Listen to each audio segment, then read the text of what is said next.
To maximize the time for anybody in the audience to make a comment, raise a question, we're going to not break and move right into public comments. And so there is a roving microphone. Somebody who has the mic? Can I see who has the microphone? Okay. Can you? So people don't have to crawl over each other. I can't hear you. Yeah. And if you would keep your comments brief, I would be very appreciative, because if you don't, I'm afraid I have to make time for others. So he's going to keep the timer. What'd you say? Oh, you mean to move it up? Okay. Just give us one moment, please. So they're setting a finite time for each? Yeah, I think they are. It's a good idea. Yeah. I hadn't heard. What is it, 2 minutes? 1.5 minutes, okay. We've been keeping all of our speakers to time, too, and that's the apparatus. Quite a line. Pardon?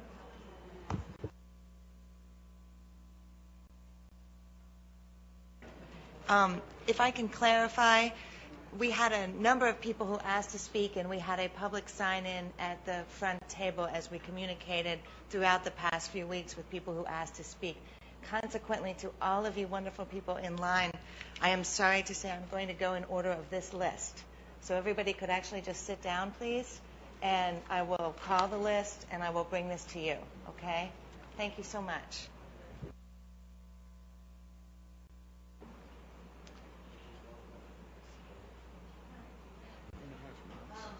Yeah. That's okay. Times 20 people. Yeah. Yeah. Go.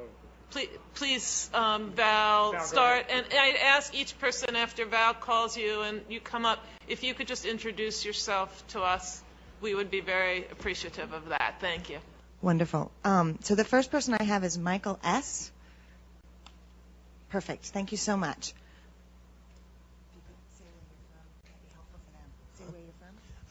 My name is Michael Shaneyfeld. I'm from Birmingham, Alabama. The question that I brought to the board is that in 2000 I was approached by an ex-Navy sub diver, and he brought to my attention the use of an auditory weapon that he stole from the United States Navy. Yeah. He told me about this weapon that he stole from the Navy. And he told me how the weapon would affect the central nervous system of a human. And he wanted me to go out and assist him in certain things. And in 2006, my life changed. I woke up one night and I got a strong electrical shock in the center of my chest. From that, I started to have problems with my heart. I started having Jiminy's, irregular rhythms. Went in and to the hospital. The doctors determined that I was getting electrical shock through my chest. Then I went in and had an operation done, ablation. And all this just keeps going on. From then, it went to my lungs. Then from there, it went to my kidneys. From there, it went to my bladder. From there, it went to my colon. And it keeps going on and on and on. Medically, I've been looked at and reviewed over and over and over again. My brother, he's a doctor. My sister, she's a nurse. My nephew's a nurse. And I've got people that have talked to me about medical situations and medical views. And I know exactly what's occurring is wrong, and I feel like I'm a test subject. And I've responded to the government, and the government responded back to me. But I have not seen no action. I've given y'all a report, and y'all can look at the letters that I've sent in.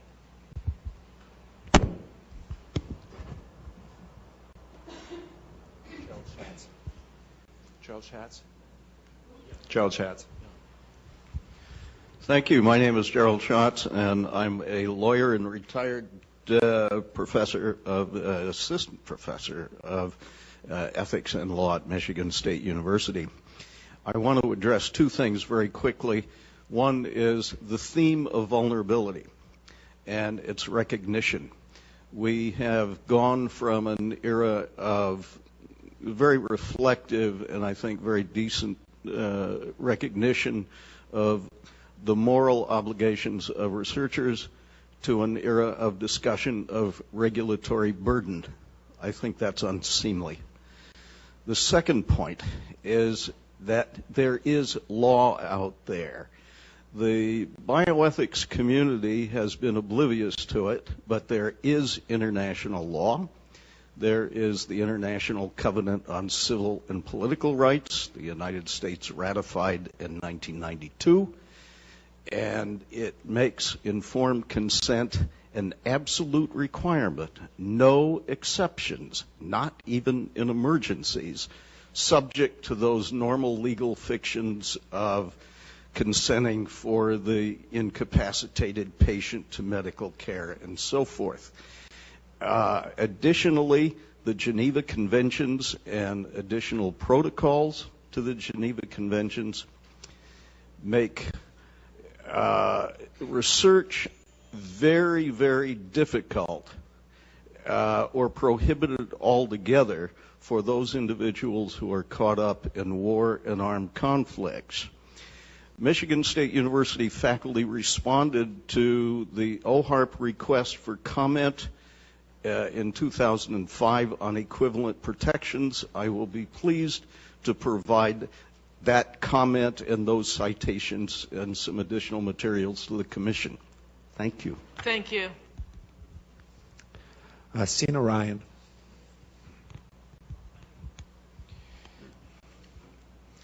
Thank you very much. My name is Sina Ryan. I am an Iranian American, been living here since 1976.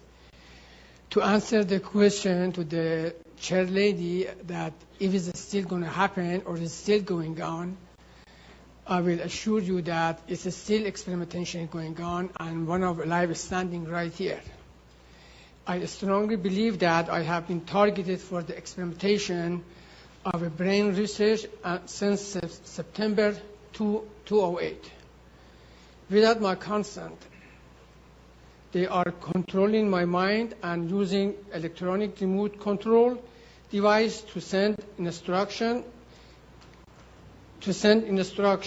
In the past 2.5 years, I have been subjected to constant electric shock, a sleep disturbance, a sleep deprivation, short but severe localized pain in my into various parts of my body, telephone and bell rings in my ears, heat waves through my body, horrifying dreams, creating sudden fear and worries in my mind. They do these mostly when I am inside my apartment. But sometimes some of this happens when I'm outside without seeing anybody or any device. This experimentation are done to me without any touch or anything, see anybody. This inhuman and painful method of torture include reading my thought and memories. Through this, they have been able to control me and subject me to severe pain that I have been suffering for the past 29 months. My health has deteriorated during this time, and I have no medical insurance to seek medical help. My life is in danger, and I need your help from the government. I am only asking them to stop this painful torture and leave me alone so I can go back to my life. Thank you. Thank you. Dr. John Hall. My name is Dr. John Hall. I'm a medical doctor from Texas. As I understand the memorandum from the President, it's for you to determine if current legislation is adequate in protecting individuals and if there's any ongoing experimentation. In reviewing the common rule, it's very obvious that there's a lot of loopholes to informed consent. All of the horrific experiments you've mentioned, Willowbrook, MKUltra, radiation experiments, mostly were done without informed consent. They were funded by the DoD and intelligence agencies where I'm not even so sure you would know if there's an IRB, much less if an IRB is looking at informed consent. As a physician, relative to some of what you're hearing today, in the community, we are seeing an alarming rate of complaints of use of electromagnetic weapons, microwave auditory effects, silent sound spectrum, EEG cloning, which has taken the lab out of the laboratory and into the home. Most of these, from the research that we reviewed, can be done remotely. It seems to be more weapons research than medical research. I've personally corresponded with upwards of 1,500 victims, all complaining of identical complaints from every state in the nation of being exposed to electromagnetic radiation, non-ionizing radiation for the use of cognitive control or behavior control. I've submitted a paper to you, and there's another paper submitted to each member from another physician in Kansas City, alluding to the same thing. Thank you. Mrs. Hall? I would like to refer my time back to Dr. Hall. Can I? Okay. Mr. No, it's okay. Mr. Millicent Black. Oh, madam. My name is Millicent Black. I'm from Tennessee, possibly a transgenerational person whose family members have been used for at least 3 generations, and I'm the second one. My dad possibly was the first one who was admitted to a Nashville hospital with a pineal gland tumor, left there with a plate in the back of his head, not the front of his head where his pineal gland would have been. At his death, before his death, I sought legal counsel for some horrendous treatment he had received at a nursing home that was also partnering with that hospital in Nashville, only to find out that a judge told the attorneys to drop that case. I am a part of the group that's here today representing those who are receiving the electromagnetic torture, and even my daughter at 5 months old was referred to that same Nashville hospital after having been refused treatment at the local hospital. I believe she is also a victim of the electromagnetic torture. Where does it stop? When are we given our rights as humans and as citizens? Does being African Americans qualify us as non-black or non-white and non-American citizens or non-American people? We seem to have a double bind going. Thank you.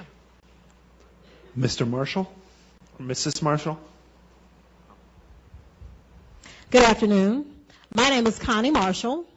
I'm a former mayoral candidate from Louisville, Kentucky. I have never been involved in any criminal activity. I found a document in my bank account that said, problem with Kentucky government, check federal government paperwork and file before releasing information to anyone. I am an 8-year victim survivor of assaults by directed energy weapons.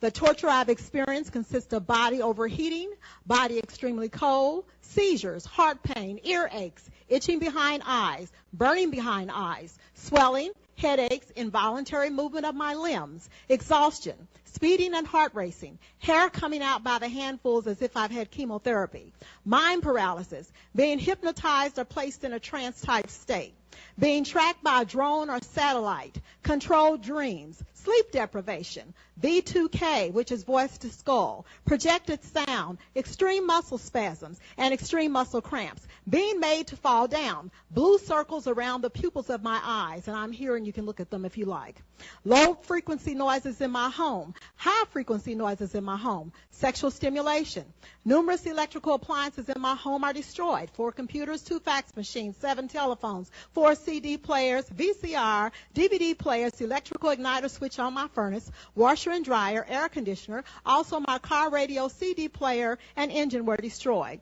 I am watched in my home 24 hours a day and followed around everywhere I go, though I do not have a criminal history. When I ran for mayor of my town, I was also attacked at debates and forums. My website is www.justiceforallcitizens.com. Thank you. And I would like to leave these flyers with you all as well. Thank you. Thank you. Mr. Alan Hornsblum. My name's Alan Hornblum. I'm a Philadelphia-based author who has written books on things running the gamut from organized crime to Soviet espionage. But for the purposes of this meeting, I've written 2 books on the history of using prison inmates as test subjects. You may be familiar with one or both of them. I'm working with a couple colleagues now on the history of using institutionalized children as test subjects for research, and I can assure you some of the material I'm finding is quite astounding, including the fact that Nobel Prize winners went to institutions for the feeble-minded to use them as test subjects. And in interviewing people over the years, not just test subjects, which I do on a regular basis, but also the doctors who initiated these experiments, these clinical trials. I'm talking about people like Konstantin Melektos and Albert Kligman and Hillary Kroprowski, Chester Southam, some of the top researchers of the 20th century. Most of them are famous and some are infamous. It's remarkable that almost all of them articulate how little medical ethics was taught in medical schools at the time. And I had to bring up, I had to educate one of them, in fact, about the Nuremberg Code. When I mentioned it, he wasn't even familiar with it. These problems with regard to medical ethics are still there. I periodically give talks at universities and med schools, and it's stunning to me that when I go into a bookstore at the university and go in, maybe I'll see one of my books there. Of course, I'm a little bit disturbed when they don't, but I also don't see anything by Harriet Washington or by James Jones, Bad Blood, or by Jonathan Moreno's book. Medical ethics is an orphan in today's medical arena. It is out there in left field. They really de-emphasize it, and that's part of the continuing problem that doctors, as Dan said earlier, when they do these studies, it's a cost-benefit analysis, and there's much more benefit to doing research, even when it breaks rules and laws and cuts corners, than by following the rules. And that's why I believe the Commission has to make a very strong condemnation of Dr. Cutler and the institutions and doctors that he worked with, not just with regard to Tuskegee and Guatemala, but there are so many other incidents and events out there. As Susan said, we will continue to discover these. There will be another commission like yours in 10 years going over what you didn't look at or what you didn't do. So I would encourage you to be as aggressive as possible, not just describe what happened, but really condemn those who broke the law, because there's doctors making decisions right now, and those decisions are going the wrong way. Thank you. Thank you. Ms. Deborah Poulsen or Deborah Paulson. Hi, I'm Deborah Paulson from Kenosha, Wisconsin. I'm going to refer to a paper from Professor McCoy at the University of Wisconsin on no-touch torture. He talks about a total assault on all senses and sensibilities: auditory, visual, tactile, temporal, temperature, and survival, refined through years of practice.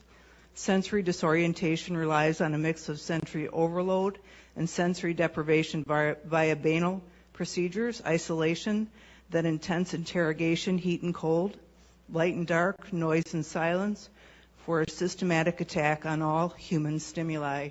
I've been a human subject for experimentation for almost 2 years, and I've contacted Dr. Hall. I stand with a very large group. Excuse me, I'm very nervous, but I'm very tired of having my rights taken away. And thank you for hearing me, and thank you for the others. I would like some help. Thank you. Thank you. Ms. Lisa Becker. Sorry. Pardon me. Thank you. My name is Lisa Becker. I am also from Wisconsin. I have been a non-consenting test subject in military medical research. I, too, believe my experience is referred to as no-touch torture, utilizing defense technologies. Jonathan Moreno, he basically predicted all this a number of years ago in his book undue risk. I'm asking you to help initiate a congressional investigation. We've all come a long way. This is what is needed. We want to have the accounts of this extreme human rights abuse that's going on in our country documented and heard, all of the accounts. We also need what was done during the Clinton administration, which is a major declassification of some of these documents that are hiding what's been going on. I speak for many when I say we've suffered long enough. My personal experience has been 10 years. I've been vilified. I've been ostracized. I've been tortured. I have burns on my body. I'm an American. I have rights. The answer to the question, the big question today, could it happen today? The answer is yes, it is happening today. It is happening for some of us every day. I am begging for you to help us. Thank you. Thank you.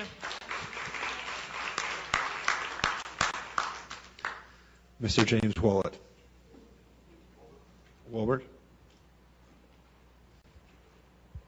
My name is James Walbert.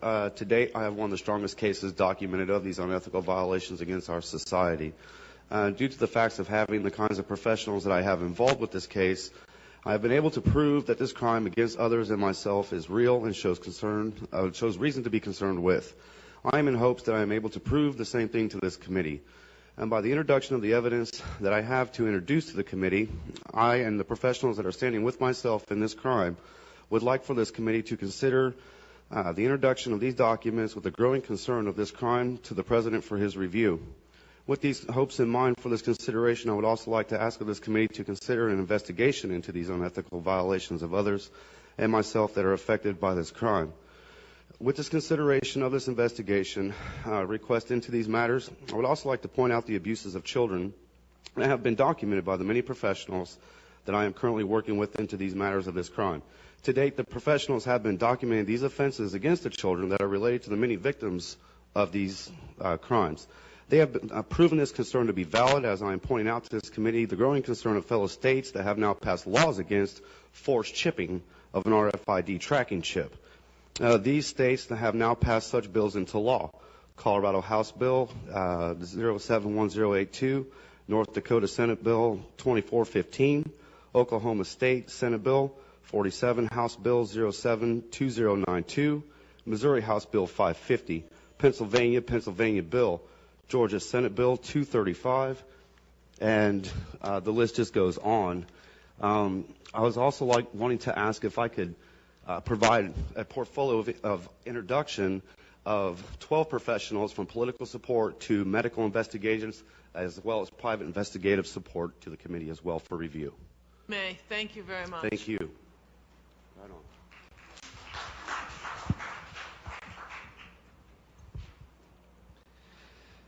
Mr. Peter Rosen.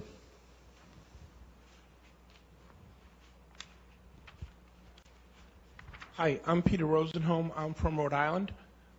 Like all the others, we go through this every day. I'm at least 14 years now of being tortured. It's non-consensual human experimentation. It's remote. It's covert. It's hard to prove it a lot of times. Many of my attacks were microwave weapons. Medusa is one. In all the hospital statements when I was hospitalized, I told of being hit by radiation weapons, that I could hear voices. Medusa now admits to all those capabilities. I'm also in the Naval War College's congressional district, and I've got falsely diagnosed, drugged. I pretty much proven all that wrong. I'm off all the medication, but I'm still tortured. It goes on every day, and it goes on every day for all these people.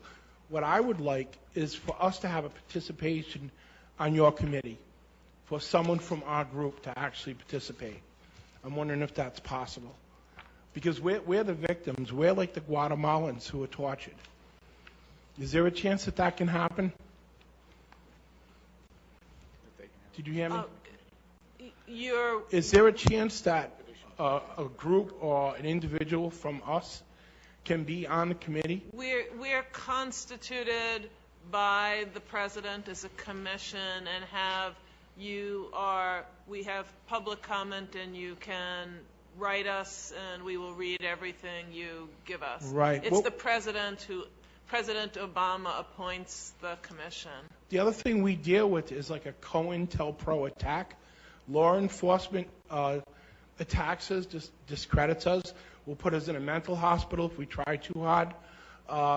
These people all don't want to go to doctors. The Patriot Act has provisions where doctors have to follow what they say. So a lot of these people aren't getting their teeth fixed, aren't going for medical care. We're in a bad situation. Thank you. Thank you.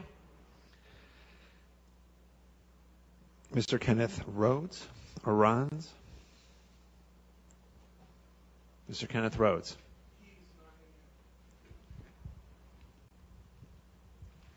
Ms. Letitia Peters.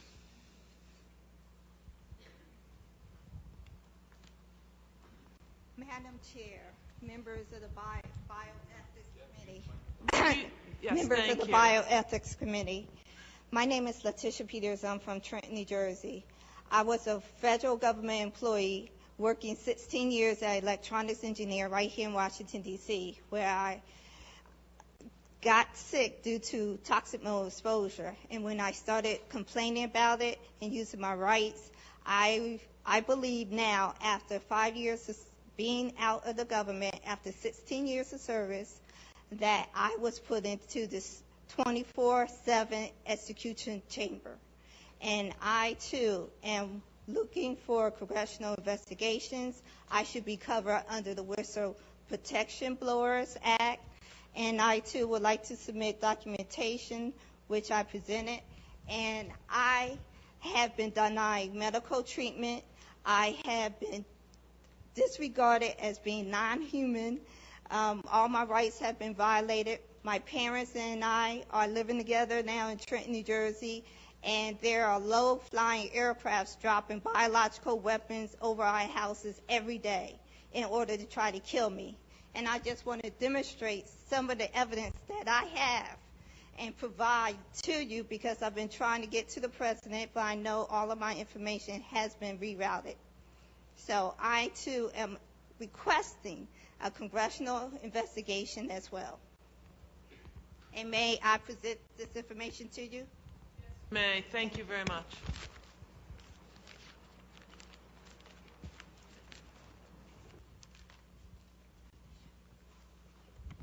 Ms. Tammy Battaglia.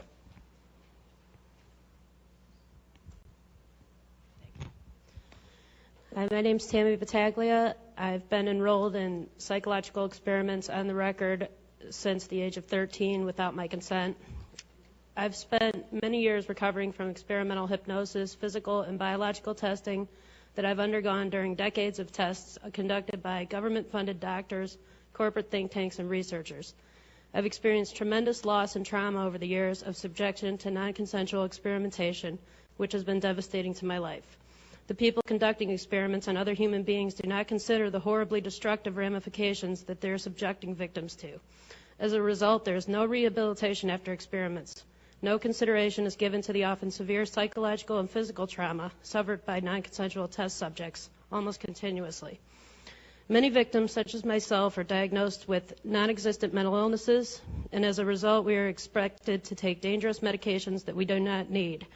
There's no way to seek justice for what we've endured, because in America, the land of the free, justice is not free. The experiments violate every right imaginable and offer no restitution whatsoever. If myself or any other victim approaches law enforcement or government agencies, we're spurned and in some cases forcibly taken to mental institutions. I've not consented to be experimented on by any branch of the government, military, or members of the American Medical Association.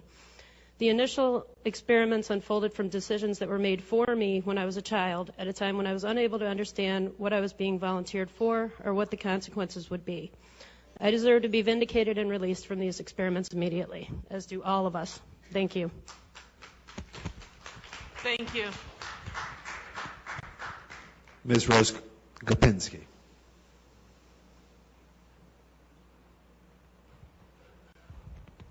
Amy, I love your question of us to try to figure out what the big problem is.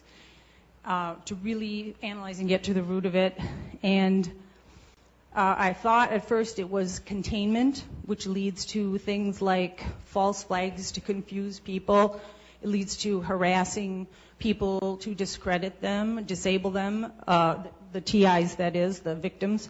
It leads to possible corruption, the secrecy, possible fear of going to prison on the people that are, on the part of the people that are executing these things.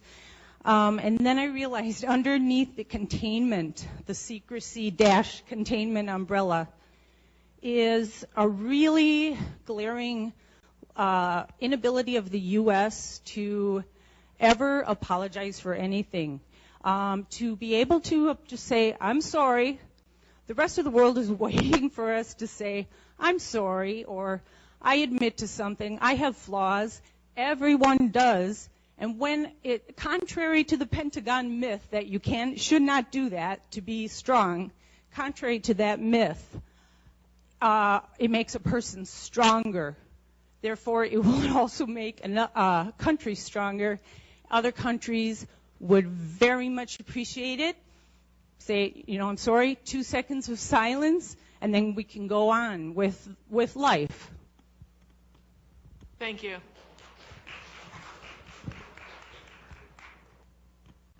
Mr. Jeremy Radlar.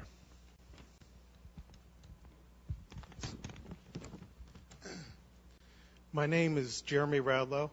I'm here to tell you that non-consensual human experimentation is happening in the United States today. I've been the subject of this experimentation for more than 5 years. Calling these activities experimentation is truthful but possibly distracting. I think the criteria governing the selection of experimentees will prove to be a much bigger scandal than the experimentation itself.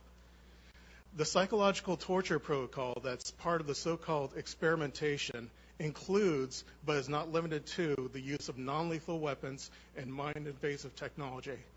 Sleep deprivation, pain center stimulation, and worse are used against subjects.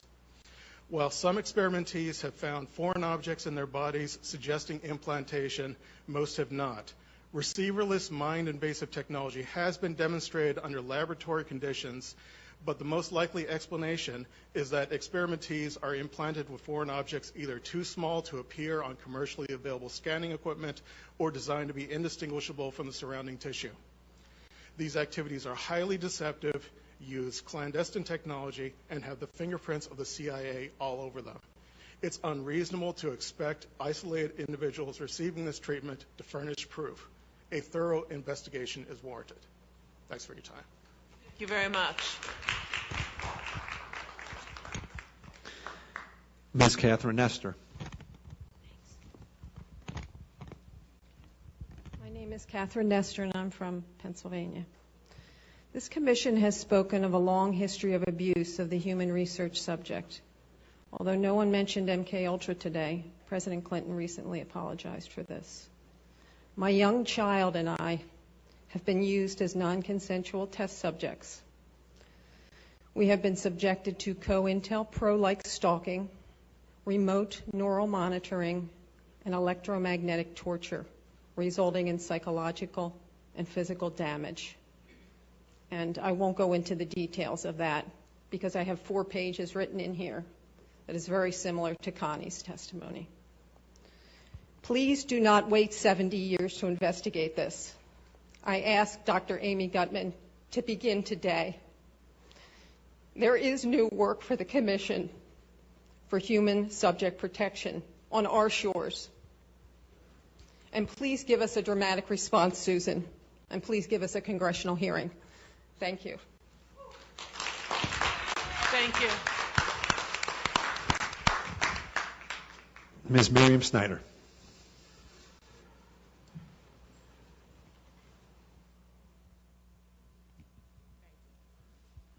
Hello, my name is Miriam Snyder. I'm an educator, minister, human rights advocate. I work with many people that have suffered the ramifications of unregulated, deadly human research experimentation. Since I've brought this to the public, I've become a victim too. In fact, in the past I was. I have 3 questions I would like the commission to answer, and then I'd like to submit some recommendations so that we do not have to go through this type of forum of listening, and then we have to rush this serious assassination program. Human research experimentation is being used to assassinate innocent people, and I think it's time that it takes much more than 2 minutes to rush up. I resent it. I spent my time, I listened, and I asked that you listen. Foremost, since Guatemala and Tuskegee experiments, it is understood that human research experimentation via particularly injections on innocent people is understood that these things are going on. I would like the commission to address what is being done to stop the continuance of non-verifiable injections being used on people.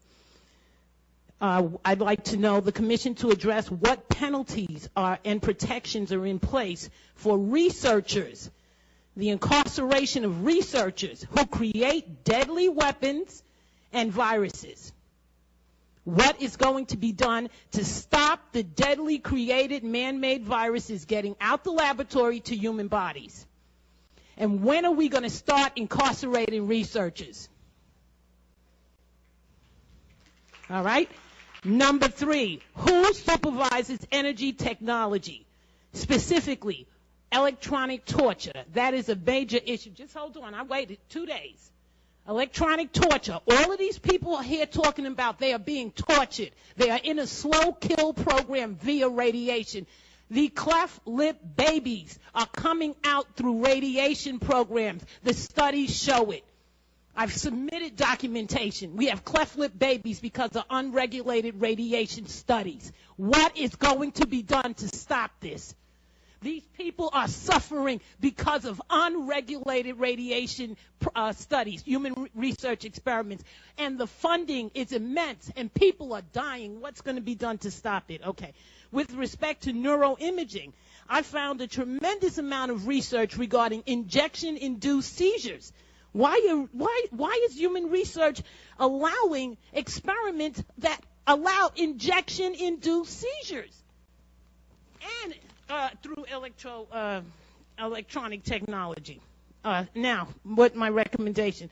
I would hope that this committee could launch a specific committee to address these issues with human rights experts, genocide specialists, people who have studied mass murders, that it's understood that these things do happen, okay, through genocide, and I can give you a list of people that have documentaries on this, and to investigate the citizen complaints regarding mind control weapons, in particular energy technology via satellite, induced seizure via satellite, microwave auditory effect weapon, all government-sponsored psychological operations, microchipping through injections.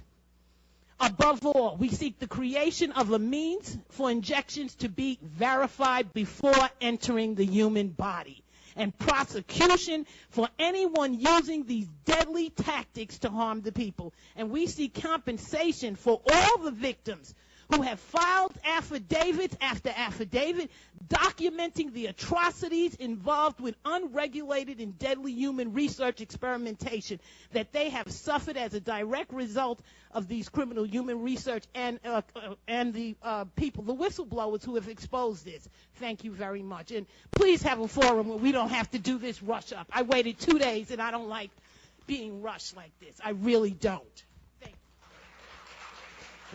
Thank you very much. Mr. Nigel Nicholson.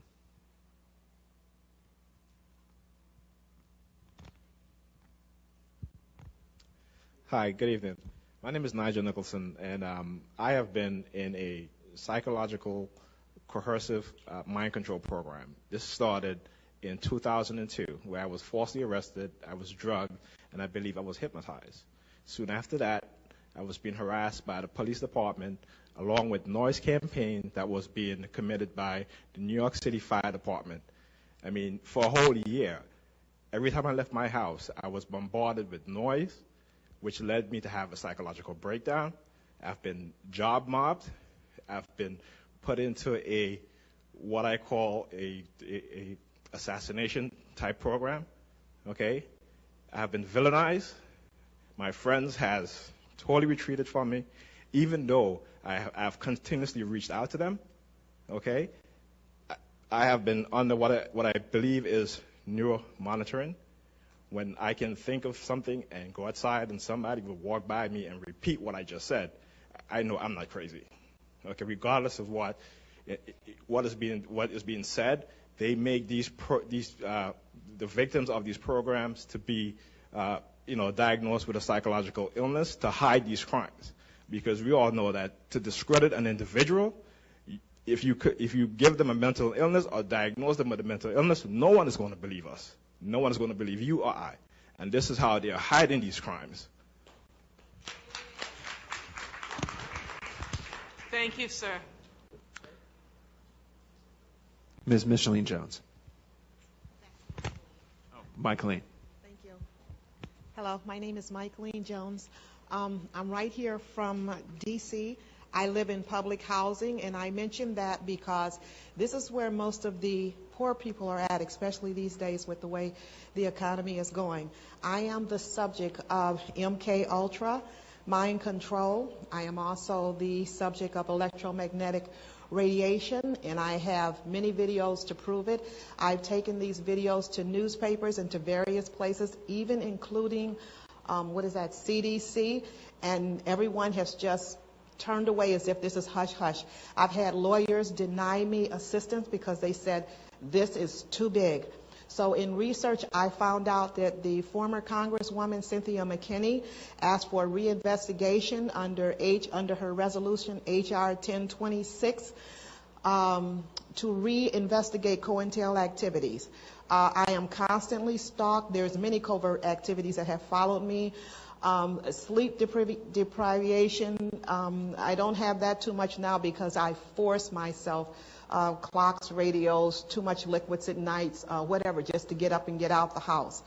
I've asked public housing from the executive director all the way down to fair hearing, which is still pending right now, to get me out of this place. But now I'm beginning to wonder, would it do any good?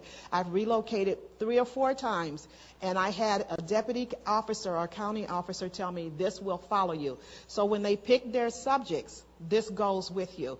I would like all of this medical abuse to be investigated, and if possible for you to get back with us. I didn't know about this meeting until yesterday, and I do appreciate your letting me have this time to speak. Thank you. Thank you, Ms. Jones. Mr. Timothy White.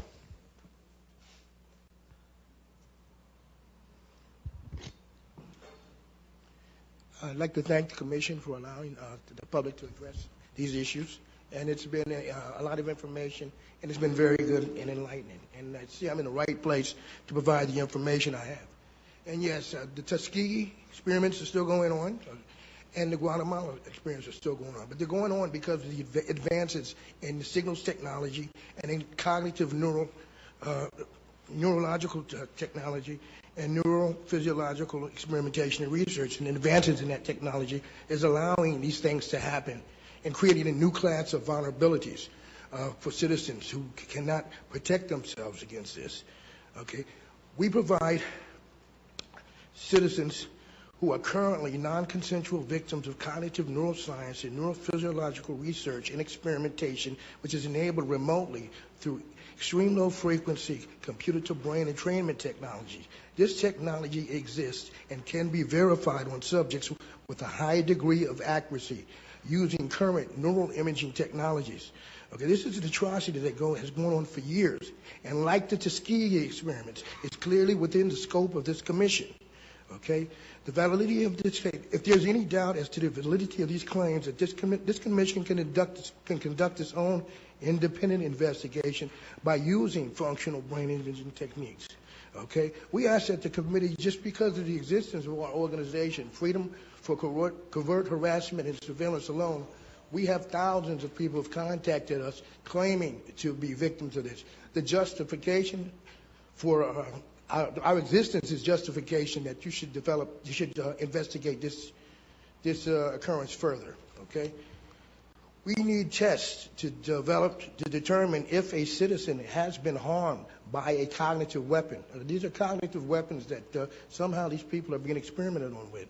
And just overall, we need to ban the unethical use of science and technology on all citizens for any form, for any reason, and in any form. Thank you. Thank you.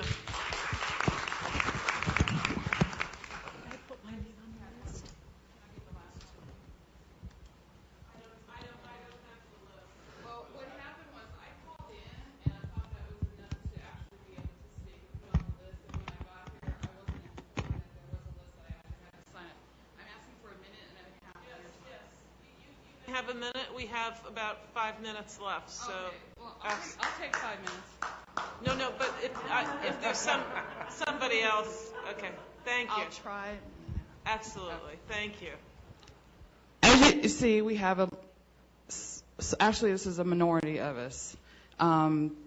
Approximately, let's say, I've spoken to probably 3,000 people.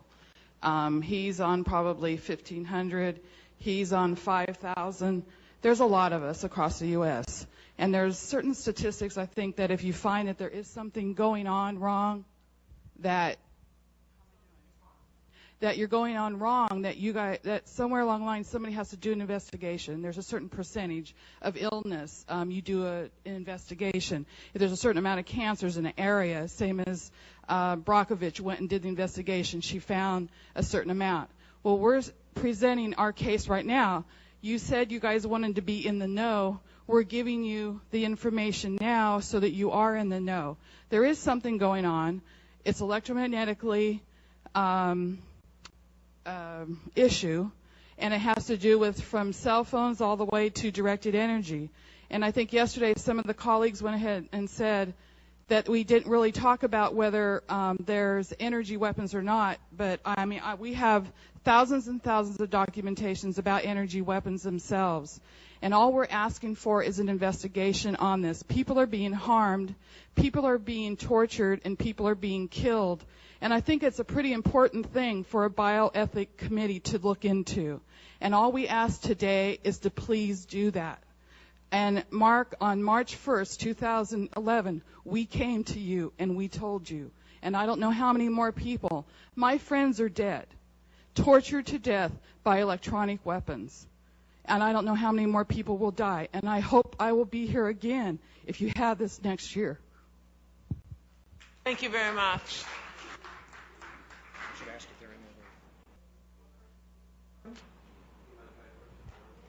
1 minute, okay? Thank you. I'm going to do the best that I can while being hurt by a national defense weapon that our country built. I love our country, but I am in contact and have been with the chief of the Department of Defense Fraud, Waste, and Abuse hotline. He's worked with me and my wife for 2 years, and he went to the Pentagon after we were air assaulted by a jet at 150 to 200 miles an hour, that being me and my wife. That's why my face is rebuilt, and she's at home taking care of 100 head of cattle with a brain tumor. I've had 3 removed. I guess my point would be this, is that I stood up to this program, and that would be the joint operations system that our country built with the non-lethal and less than lethal weapons system. And I'm the only one known in the world, besides the people that helped build this system, to have this actual pulse on camera and have caught it. And I would like to submit that disc. But I guess the one question I would have, it's okay, Eli, you don't have to beat me up for the microphone. The one question I would have is, first of all, I would like to submit this to you as promptly as possible, and then ask each and every one of you that 90% of the people that approached you spoke the same way I am, scared, but also spoke. They're speaking of directed energy weapons. That was phased out with the non-lethal and less than lethal programs, and we all know that. Most of you do anyways. Would you please help save my life? Ma'am? Please submit what you have, and we will do what we can. And your name? My name? Yes, ma'am. Is Dr. Amy Goodman. Dr. Amy Goodman, I'm going to submit that to you. And if I Please. die from this, then I'm quite sure somebody else will look at the evidence. Thank you for your time, panel. Thank you. I appreciate it. She may still be. I think, in order that we maximize the time we have available, I think we ought to get going. This is the public comment session. You know, a couple of process issues. First of all, to remind folks that the Commission staff published an invitation prior to this meeting in the Federal Register inviting comment. I understand there was something on the order of 300 people who wish to offer comment.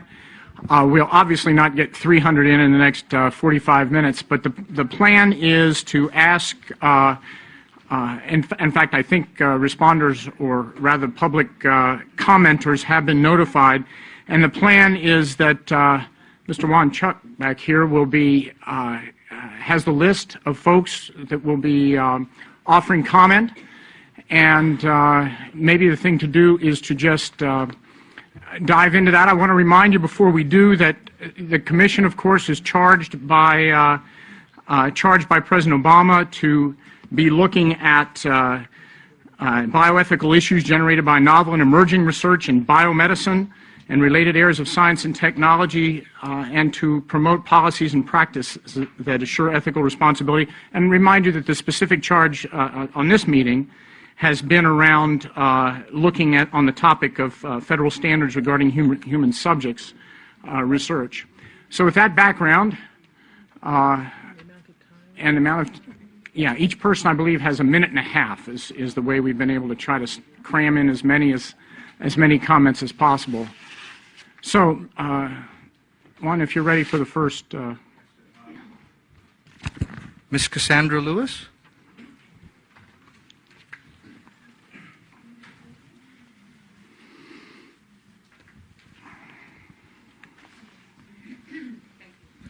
Hi, Ms. Lewis. Okay, thank you. Good afternoon. My name is Cassandra Lewis, and I'm a targeted individual from Baltimore, Maryland.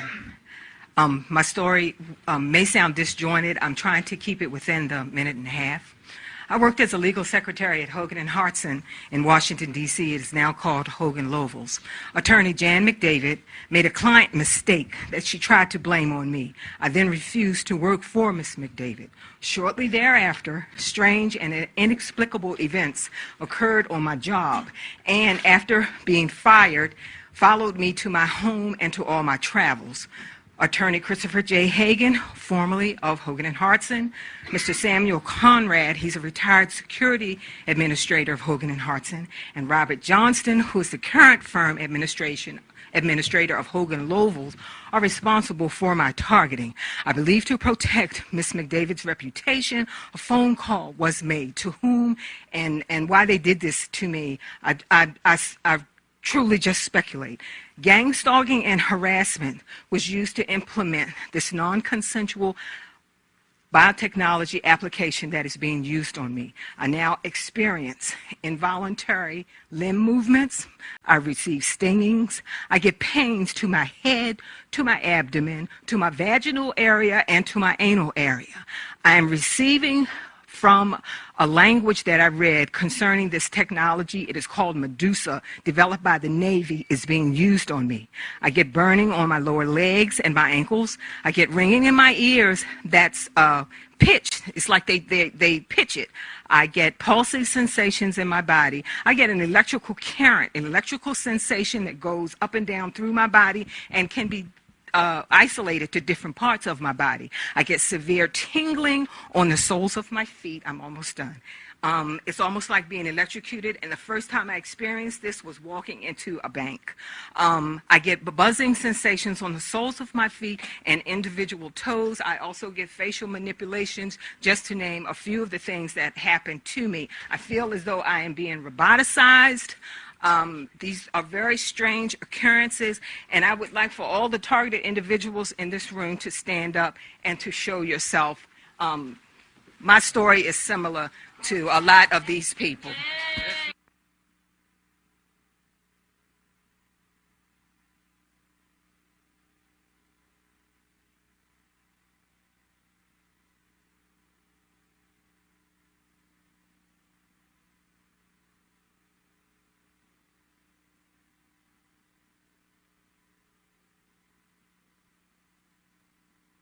Mr. Eric Suba.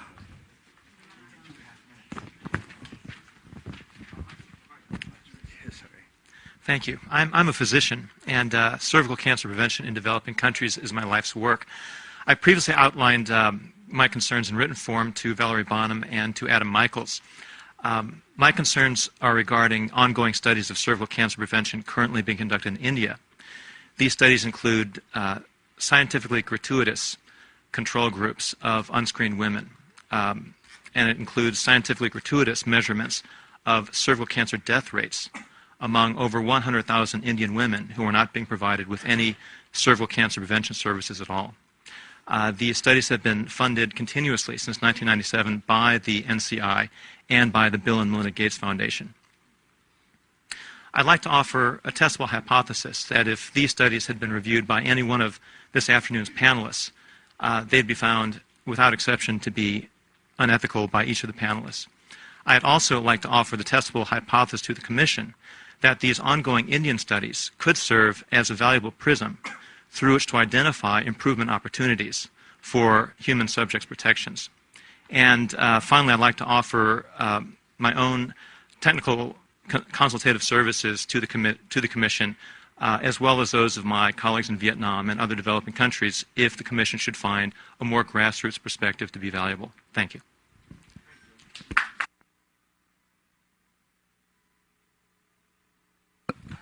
Mr. Thomas McClelland.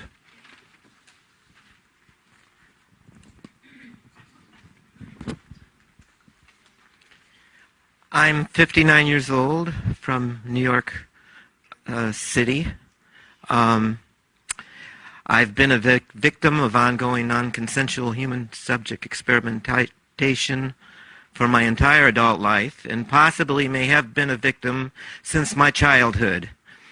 I have been targeted with ongoing microwave weapons as well as drugging with neurotoxic contaminants covertly placed on articles of clothing as well as on other personal possessions.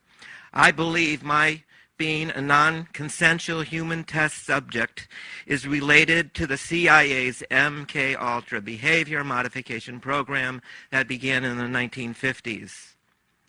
Moreover, after I read a July 1963 CIA MK-Ultra report that became unclassified in 1994 and emphasized that it would be necessary to test unwitting citizens in their ordinary day-to-day activities without their knowledge in the final stage of the testing program, I believe that I could be one of those many thousands of civilians that were unwittingly tested in the CIA's behavior modification program.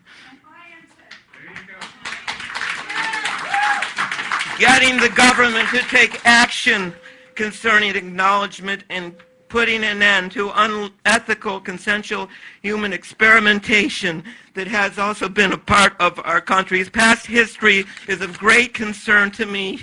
I believe that there could have been other members of my family that were victims also. And please. Thank you for your courage.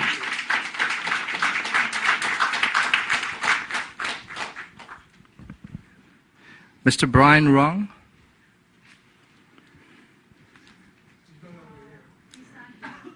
Miss Anya Briggs.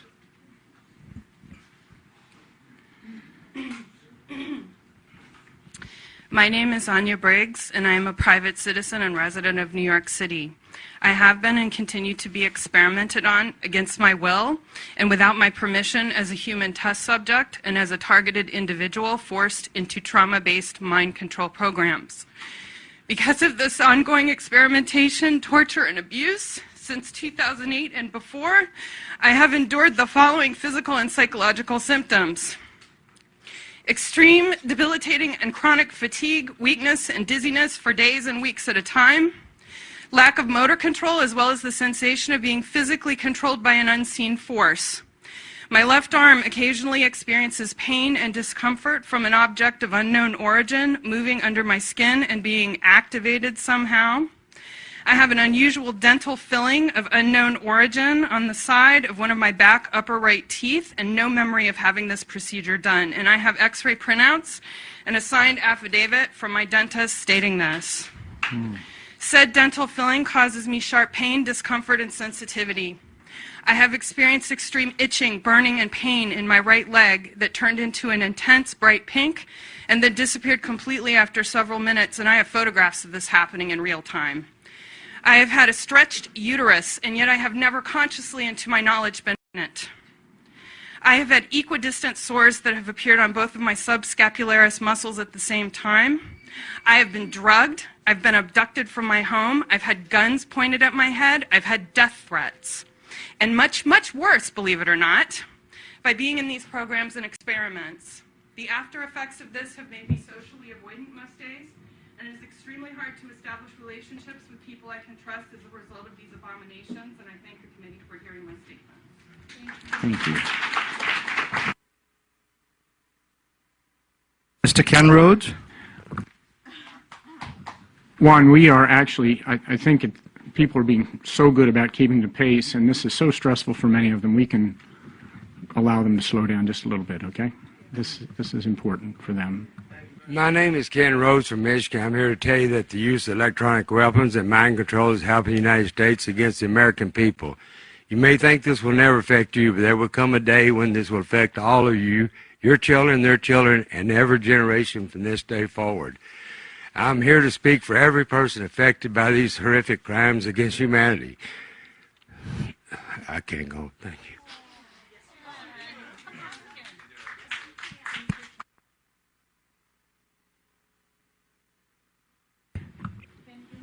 If you want, Ken, if you want to get back in line at some time and you want to finish that we would understand. What? Someone could certainly read it for him, yes.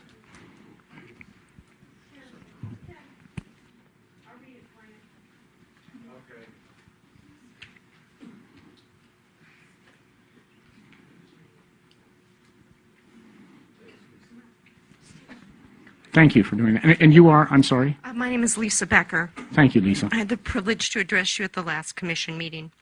I'm here to speak for every person affected by these horrific crimes against humanity by a tyrannical group of people committed to eugenics and population control. If you're not part of this inside group of tyrants, you're like all of us here today. Ask yourselves, have you forgotten what it is to be an American and to be brought into tyranny? You will soon learn what it is to be a slave. Allowing this to continue is allowing our rights and freedoms to be taken away from all of us, one right at a time.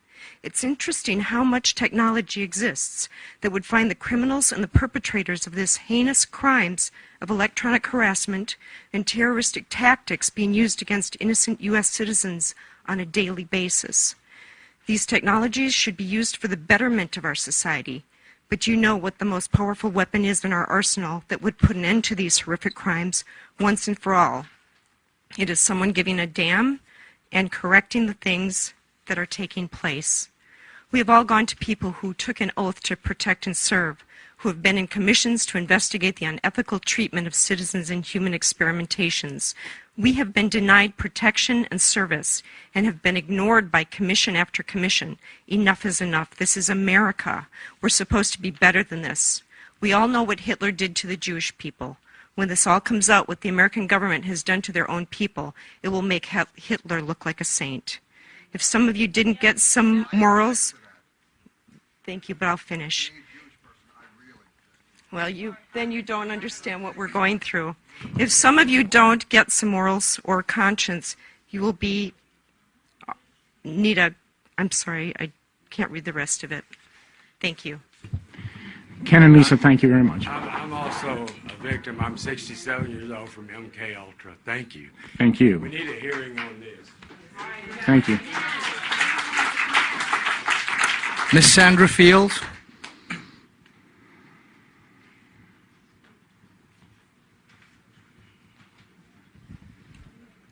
In a way, I'm very sorry to address you like this because I think that what you're doing is very admirable. But I'm here to represent this other group, and I am also targeted, and this is my story. My name is Sandra Fields. I'm an architect. recipient of Who's Who of Women in America Achievement Award, and have run a successful business for over 28 years. My life and livelihood have been compromised for the last 11 years by being attacked by electromagnetic radiation torture and by organized stalking. I cannot live in my rent-stabilized apartment in New York City as a result of this torture. I'm currently staying in motels and friends' houses in the last year.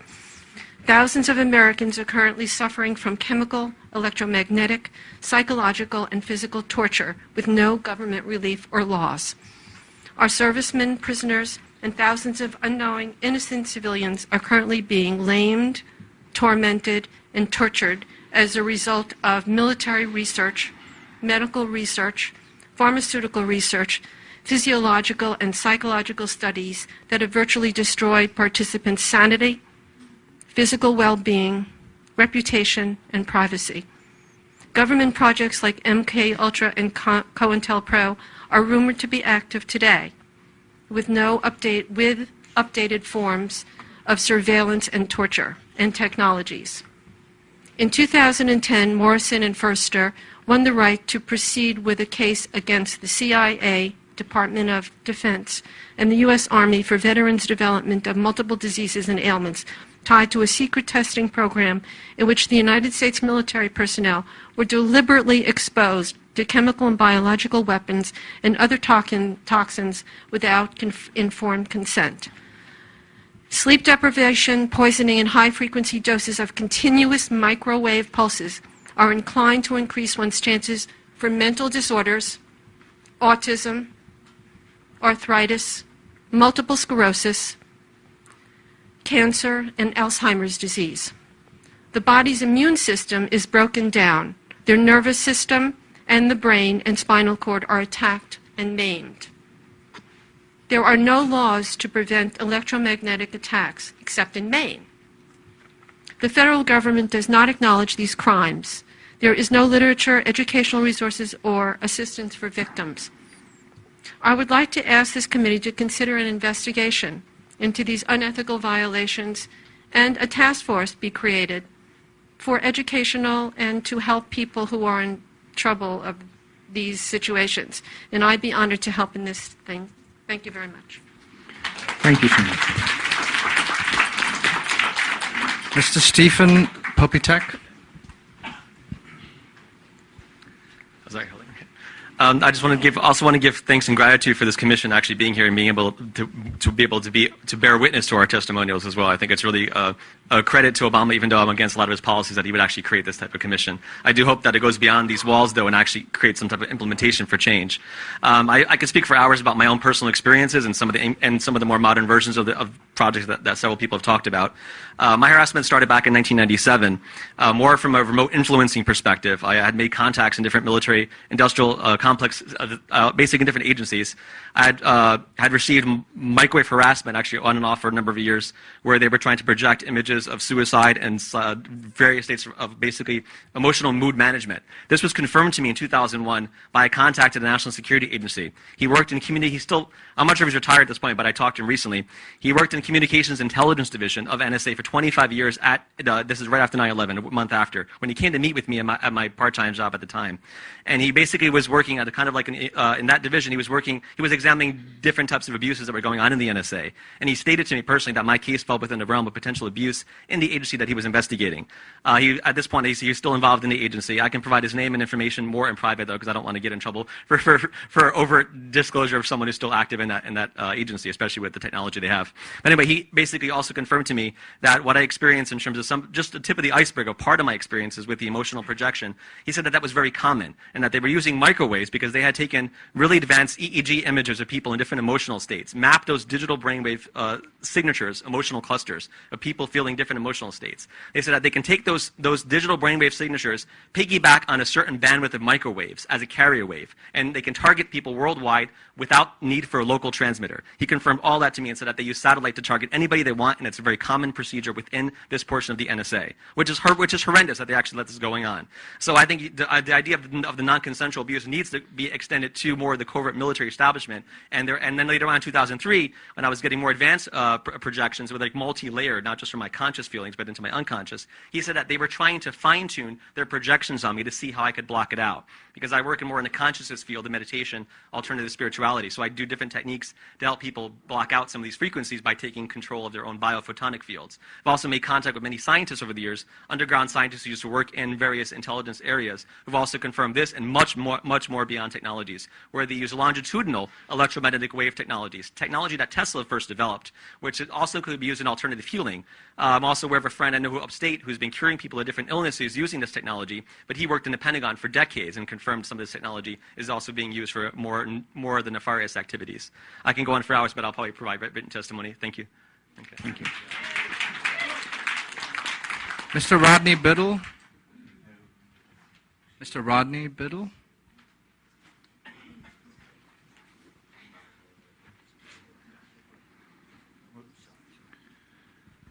Hello, ladies and gentlemen of the committee. I'm here today representing the organization and also myself under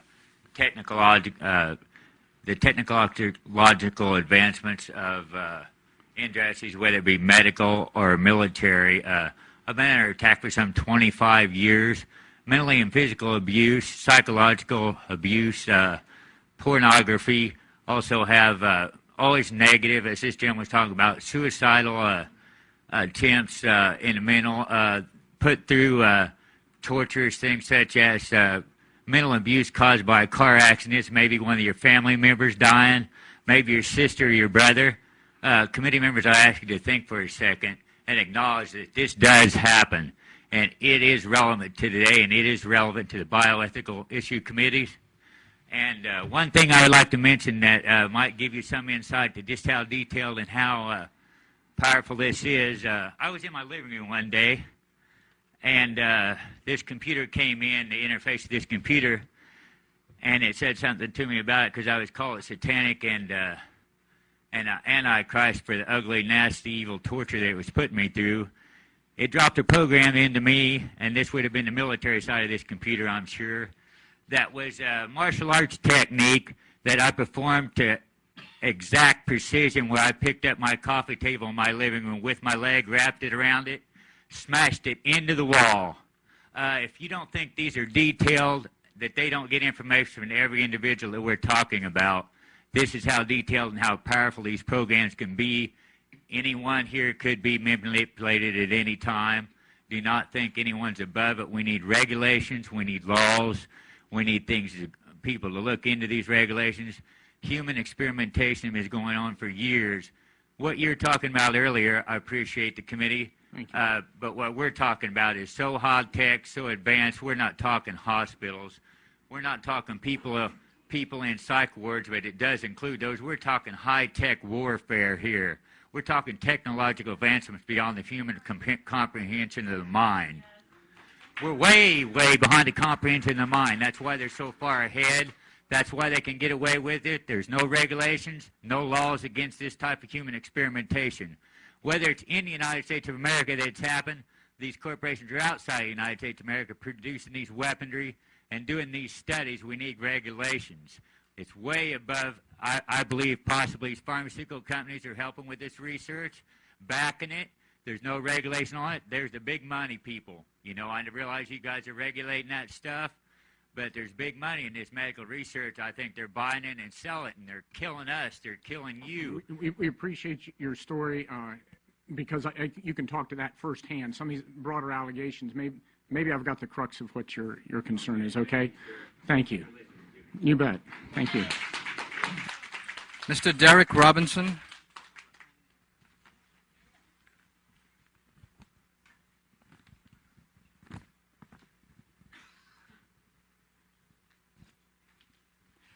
Good afternoon, and thank you for this opportunity. Good afternoon to the Commission, and thank you for this opportunity to speak to you this afternoon. My name is Derek Robinson, and I'm president of an organization called Freedom from Covert Harassment and Surveillance. And I represent many of the people that are in this room today, as well as hundreds of those across the U.S. And millions, many thousands across the U.S. who are not in our organization, who are being targeted without their knowledge, as well as those worldwide, millions, thousands, and speaking of thousands of people here in China who sent me their statement to give to you. I've heard a lot this afternoon about IRBs, about ethics versus. I'm sorry, my thoughts aren't coming together right now. But anyway, what we want to express to you is that human experimentation by this government is happening today. That there are many thousands of people, whether they are realizing it or not, are being affected. And that we would like to express to you that this is a situation that needs to be addressed by a task force, by a commission, because we are not hearing, because the government is not hearing from those who are being victimized by the experimentation. What you're speaking about tonight is very relevant in terms of those who are being experimented on. But what about feedback from those who are being experimented on, who have no place to go, who need a voice, who are suffering like these people here, who are suffering like those across this country? What you're hearing tonight is just a minuscule amount of what I hear on a daily basis. This is a widespread government program that is non-consensual, that is affecting many, many thousand, and it's growing daily. And the commission, I would hope, would express to Barack Obama that non-consensual, federally funded human research programs are going on and need to be addressed. And also the victims of those programs need a way to file a complaint, to talk to a commission, to talk to a task force about what is happening to them. Thank you. Mr. Robert Laboudier.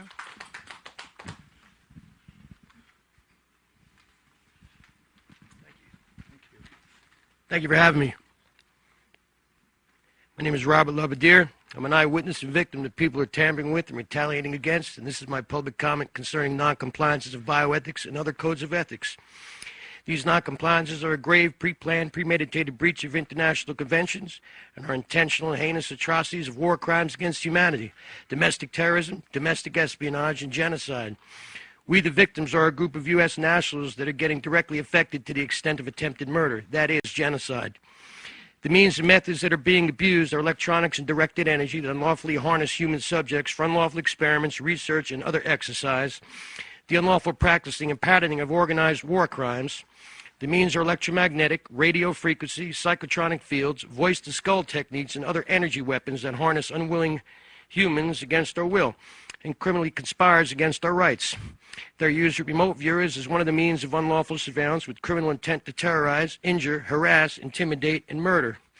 That's called stalking, with the same intent. Also, unlawful human service trafficking that steals an individual's bioenergy signature through signal splashing unwilling human subjects, then using synthetic telepathy. That's a theft of human intangible property and other directed energies causing physical and mental pain, suffering, and trauma. These perpetrators torture victims in their physical control.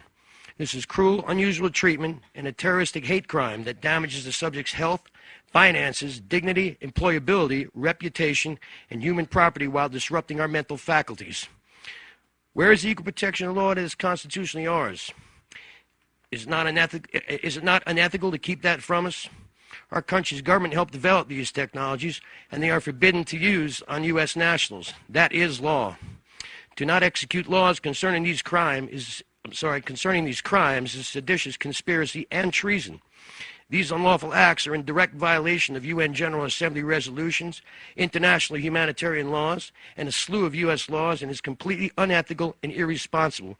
We rightfully seek disclosure through prosecution. Thank you for having me. Good day. Miss Lynn Barenberg.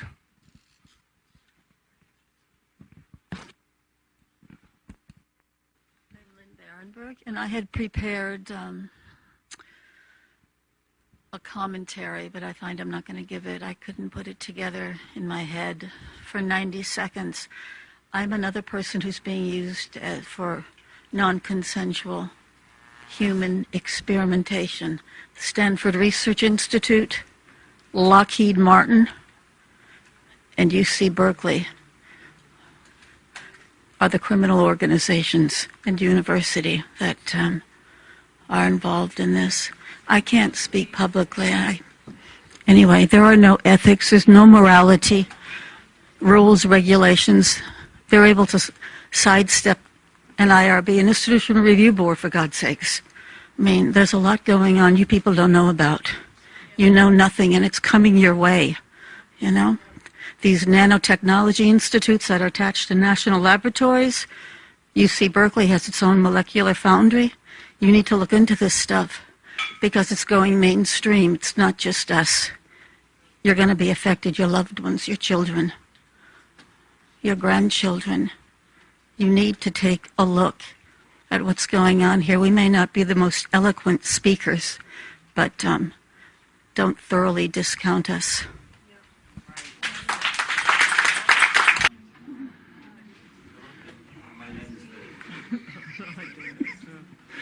No, I'm kidding you. I'm kidding. Hello, everyone. My name is Leslie Crawford. I'm here from the state of Michigan. I wanted to speak about biotechnology applications being utilized on my person. I have medical reports showing eye damage being done to my eyes. My eyes does not have a mirror image. I also have nanowiring inside my eyes. I have pictures of the actual implants from the eye doctor. Once enlarging the nano implants, you will see a copy of the actual particles in my eyes. I have CAT scans, MRIs, and PETs showing wiring, nanowiring in my head. This is my brain. It's straight from the right side to the left side of my head. I also have implants in my chin, in the chin region on both sides. One side shows a wire, the other side shows the actual implant. Implant particle devices coming down through here. Projectiles of the nanoparticles on the side of my head. Enlarged pictures. These crimes is happening in America. This is a domestic problem, not only international. The victims is not being just victimized individually.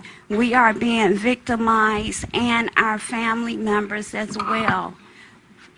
Gang stalking tactics and harassment was utilized to implement us into this program unconsensually. Leslie, I think your comments reinforce much of what we've heard, and if you don't mind, I'd like to make room for others at the microphone now, since it seems to be reinforcing. Juan, I'd ask you to pick somebody, this gentleman right here. I'm sorry, who's been waiting? Oh, yeah, please. My name is Eugenia Derden. I'm sorry, Eugenia? Eugenia Derden, yes. Everything I've heard from this commission and this panel about ethics, they were mostly talk about pharmaceuticals research, but I haven't heard anyone talking about a psychotronic weapon research or bioelectromagnetic weapon research. Who in this panel are familiar with the psychotronic weapon? Raise your hand, please. Who of you know about psychotronic weapons? Any one of you? Psychotronic, bioelectromagnetic weapons. Are you familiar with that? Not at all. No? Okay, in this audience, is anybody familiar with a psychotronic weapon? Okay. Okay, the audience is familiar with that, and I think that in order for a panel or a commission to be able to help this problem and this issue, we'll have to have more knowledge on what psychotronic weapons are. I am physically leashed from my neck to the electromagnetic power of one of the weapons that is being used against me. I get tortured day and night. At night it's with nightmares and all kinds of dreams that I don't want in my head. And throughout the day it's my body. They prod with my neurological system, so they do anything to my body. Sometimes it's painful, sometimes it makes me sick. It makes me want to throw up. Sometimes I feel I'm going to have a heart attack. They do all kinds of things like jitter, pulsating with the electromagnetic frequencies. They use a program called virtual reality that makes them feel that they are right in there in front of you. And as you know, electricity travels as fast as the light. And you know how fast that travels, right? How fast does it travel? Anybody? 186,000 miles a Very second. good. Yes. 86, I tell you what, though, 86. we do need to hear So I would appreciate if you get more aware and read. There is in the internet. There's all kinds of information now on psychotronic weapons, so that you will probably be able to help us after you have a better knowledge of what these weapons are and what these weapons do. Thank you very much. Thank you for your patience.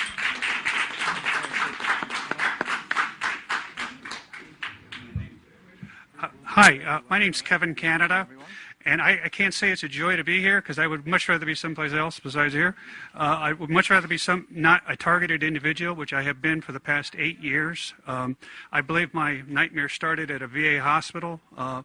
1998, I got very involved in some political stuff, and I won't go into the details, but I became what's called a targeted individual, and my life has changed unbelievably. Gang stalking, electromagnetic weapons, directed energy weapons. Some people even came in my house and jerry-rigged electricity, and I'm being electrocuted on everything. My appliances, I've been told that they can turn your appliances into weapons against you. So it's become a nightmare. I think I've been implanted at a VA hospital. I don't know. I'm trying to figure it out. I know I'm being watched everywhere I go, surveilled, tracked like an animal. We need help. We need to know. We need to be able to go someplace to find out if we have been implanted. What kind of technology are they using against us? We have done nothing but try to get involved. For me to get involved to make this a better country, and for that we've stepped on some toes, and now we are targeted individuals. And I'm sure most of the people here are innocent and are being targeted for reasons they really don't know. So we need your help. And I think the suggestion of having a TI on this commission, I think, is a great suggestion. We need somebody who knows what's happening to us, helping us. But we need the technology to find out if we've been targeted, if we've been implanted, and because they can get these intelligence agencies can get to any doctor, they can get to anybody that we see who might possibly help us. Lawyers, attorneys, cops, you name it, they use it to harass us and attack us, and we need your help. Thank you, Kevin. Hold on now. Hold on. We're going to go this way.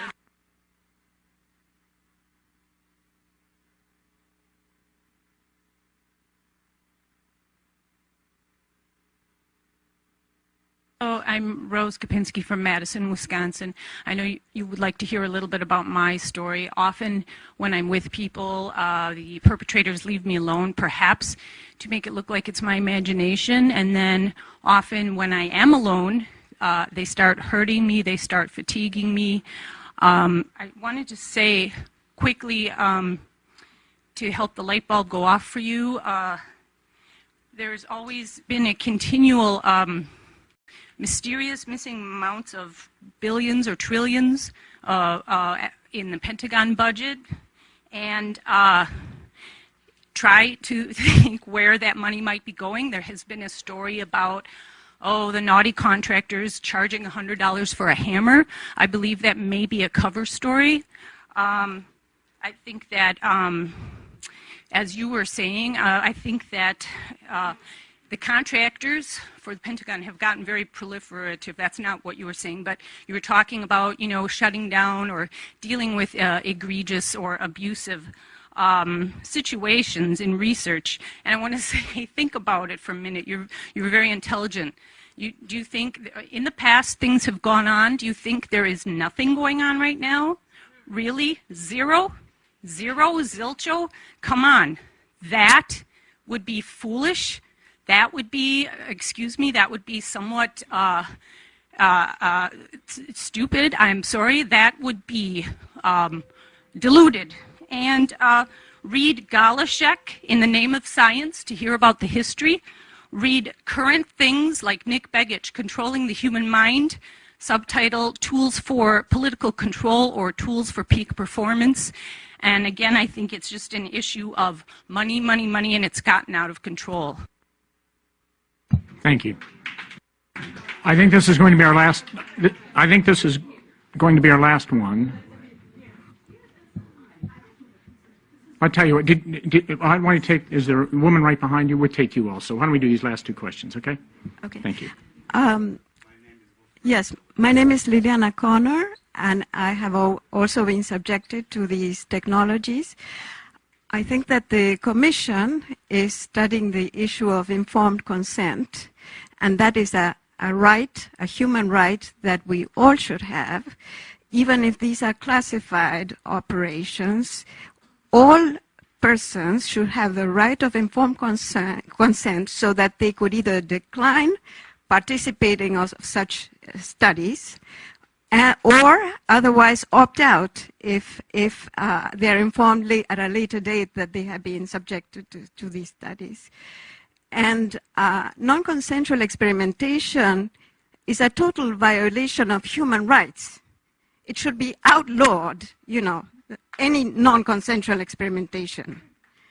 People should not have to be subjected like this, and it would be important if you could recommend to President Obama to change the regulation of informed consent to include even classified operations on persons, and to outlaw and forever ban any non-consensual experimentation in the United States. Thank you. By the way, I did not get your name. Liliana Connor. Thank you. Hello, good afternoon. My name is Letitia Peters. I'm Trenton, New Jersey. I spoke last time in March, and since then my life has gone downward. And it's a shame that we are Americans, and we just want to be treated like Americans. And we are part of a non-consensual human experimentation, which uses highly advanced electronic technology without our informed consent or knowledge. And we are speaking for thousands of American citizens. We do not want an apology. We want justice, and we want justice now. I am requesting that the Presidential Commission conduct an investigative hearing on non-consensual human experimentation, and I do have credible evidence. I'm submitting 1,158 videos and pictures that's been occurring for the last 2 years. I'm also presenting 10 attachments, which includes my 14-page public comment, plus Robert S. public comments, testimonies from Queen Ottawa, 3 pages of testimony from Cindy Goldman.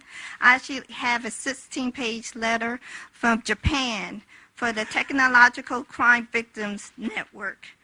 Also, I have a prayer, because we really need prayer. This country needs prayer, because so many people have died or lost their lives, and we just want justice. And I just would like to come forward to submit all this information. Please feel free to give it to Val right here. I think with that, we do need to wrap. It's difficult to know how to respond to this session. Obviously, there is deep concern and from the.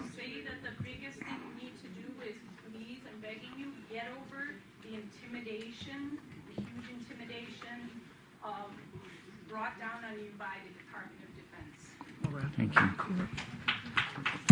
Thank you all for your input.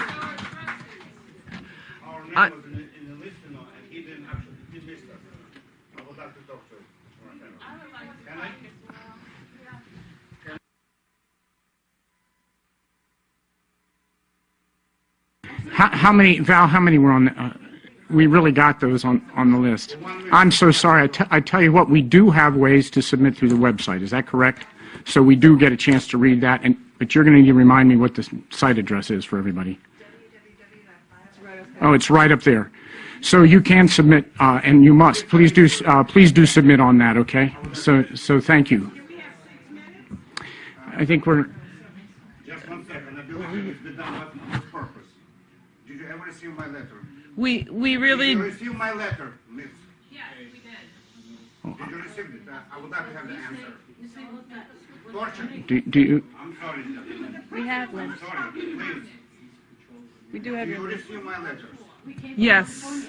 Yes. Do you receive? Yes. What do you do in this regard, huh? Did you receive my phone calls, huh? Hold on just a moment. Please, sir. Why don't, your name, sir? I'm sorry. Edward. Why don't we, if we can, I was just going to say, if I would allow some time to let you finish, and if I could indulge, if the commission would indulge a little extra time in our agenda, will that satisfy your need? Thank you, sir. You have a minute and a half, please. Could we ask other people to... We need others to be seated, though, please. Everyone seated. And I'm sorry. Okay, well, you need the microphone. We need the microphone to you. You have...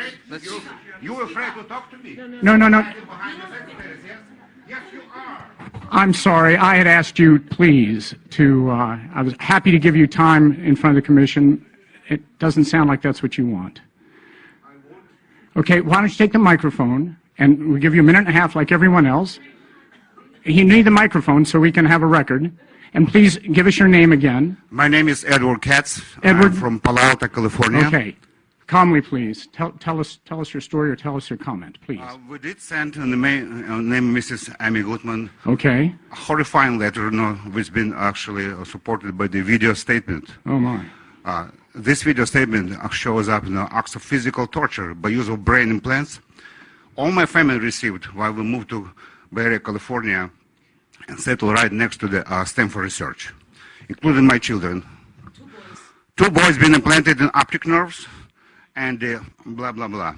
Anyway, Mrs. Barbara Boxer requested headquarters FBI to provide information in this regard, and FBI told us what we are under experiment. Then, Department of Justice, Mr. Holder, told us what we have to learn how to live with that, with torture, with robbery, and this is on tape. And Mrs. Gottman has this tape, and we beg you so many times, please, call Obama, stop torture. Obama can stop torture. Did you call?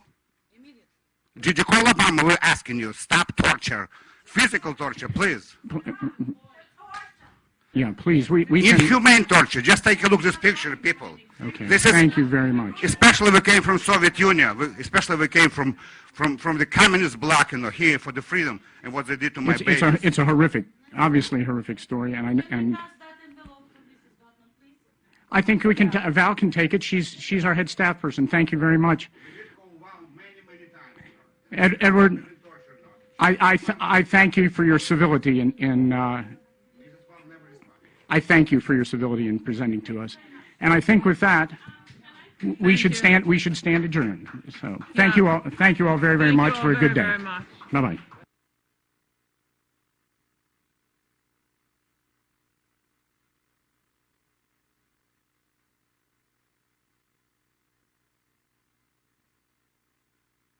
To adopt a resolution in support of the Space Preservation Act and the Space Preservation Treaty to permanently ban space-based weapons. And we have 15 speakers for this item. Ready for me? Councilmember Beckles, would you like to introduce this? I would. I think that what I'd like to do is just kind of rehash the statement of this issue for those who don't have the agenda in front of them. And the city of Richmond is a welcoming and safe area for all of our residents. We have been led the way in so many initiatives that protect and provide the rights for all of our residents to feel safe. And so it's imperative that Richmond adopt this resolution in an effort to stand in solidarity with residents who claim to be under assault with space-based weapons. That should be outlawed by the Space Preservation Act. Now, the thing about this is that, we're not trying something new here. This is in support of what's already there on the federal level.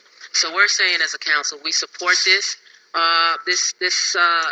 tree that's already in effect, and we also support our residents who are feeling attacked by certain kinds of weapons. And so the purpose of this resolution is to show support for residents that identify themselves as targeted individuals by supporting the Space Preservation Act that's been passed by Congress and Space Preservation Treaty to permanently ban space-based weapons. Now, many targeted individuals believe they've been personally attacked with weaponry that should be outlawed by the Space Preservation Act. Some years ago, one of the residents who's going to talk now, I met with her. I met with many of them to talk about this issue. I've also spoken with our police department. The representative from the department was Captain Gagan to figure out how law enforcement can support these individuals. First of all, by at least listening and not assuming, and actually just taking reports of incidences that are reported. And the police department was open to that and is open to that and are willing to work with our residents and helping them to feel safe, because it's important that we all feel safe living in our city. So in our city, we put forth our best effort to listen and respect the voices and wisdom and experiences of our residents. And so I don't intend to ignore it, and I'm hoping that my colleagues on this dais won't ignore, but support those who suspect they have been exposed to these types of inhumane attacks with the intent to cause them great emotional and bodily harm. And I'm encouraged by these residents, these citizens of Richmond who stood up to protect other residents here. And I'd like to encourage other officials at the local, the state, and national level to explore methods to expand support to all residents. And as you can see, those of us with an agenda in front of us and those who don't have an agenda in front of you who may be watching or the live cast on the web, is that there is no financial impact to this. This is not going to cost us anything, and it's not going to hurt anyone to pass it, but it certainly would continue to cause emotional distress to those who are being targeted if we don't pass this, and I urge you to support all of our residents in the city. Do we have questions from council members? Okay, Vice Mayor. Just real quickly, you mentioned that this was passed by Congress. Yeah. Can you tell me when that happened? Because I'm trying to look it up now. I thought that this was just introduced in 2001. Never was. What was actually? Miss Anderson can probably answer that question. When was it passed at the federal level, Miss Anderson? 9/10/2002. It's the Space Preservation Act, and former Congressman Dennis Kucinich had introducced this bill. We're sort of getting out of our process here. I think. Do you have other questions? Well, no, I'm looking at the sheet that you're looking at. It looks like that's when the Berkeley City Council passed the resolution. Not when Congress passed the law. I'm looking online at the House website, and I know that I understand there's been multiple versions of this bill, so I don't know if it's been passed or not. But from what it looks like here, it doesn't look like that version was passed by Congress. So I don't know if it was. But I understand the Berkeley City Council passed it on 9/10 of 2002. Yes. Other questions from the council? So I had a couple of questions. I'm looking at the resolution, and it talks about the Space Preservation Act. Can you tell me exactly what act that was? Or it there's never been a Space Preservation Act passed, right? You're correct. Okay. It wasn't passed. It was brought forward by the representative, the congressman at the time, because there were some, you know how it goes in Washington, just a lot of power play. So it never got, but it did get passed in 2002 in Berkeley. So we're making ours similar to the one that was passed in Berkeley. Well, it doesn't say anything about Berkeley on here. All it says is the Space Preservation Act. So right. Are you talking about the resolution Berkeley passed, or are you talking about one of the two resolutions that Representative Kucinich introduced in 2001 and 2? Well, because that one didn't pass, we're just making reference that that it was brought forward by Dennis Kucinich, and of course, politics being the way they are, it did not pass. So this is I'm making reference to and using the Berkeley model as an example for ours. Which one of the Kucinich resolutions did the Berkeley model refer to? HR 3616. House Resolution 3616. I didn't hear you. What? House Resolution 3616. 3615. 16. 3616. Mm-hmm. Okay. Now, from the research I did on this, that resolution was substantially different than HR 2977. Yes, sir. And significantly, it omitted any reference to chemtrails, particle beams, electromagnetic radiation, plasmas, extremely low frequency or ultra high frequency energy radiation, and mind control technology. So the question I have is, it seemed to me that it was your intent to include all these in it, right? So if you go with HR 3616 and we approve this, it will not include any of those things I named. Is that your intent? That was not my intent. My intent, and in working with staff, of course, to help put this together, because we know that we get help with our staff. The intention was to include all of the things that people are feeling. That people are feeling the pressures of and feeling the attacks of, and so I think that I don't know how much of this of that issue that Berkeley had in theirs, but I think that to include this, and this is the resolution that's saying that we support this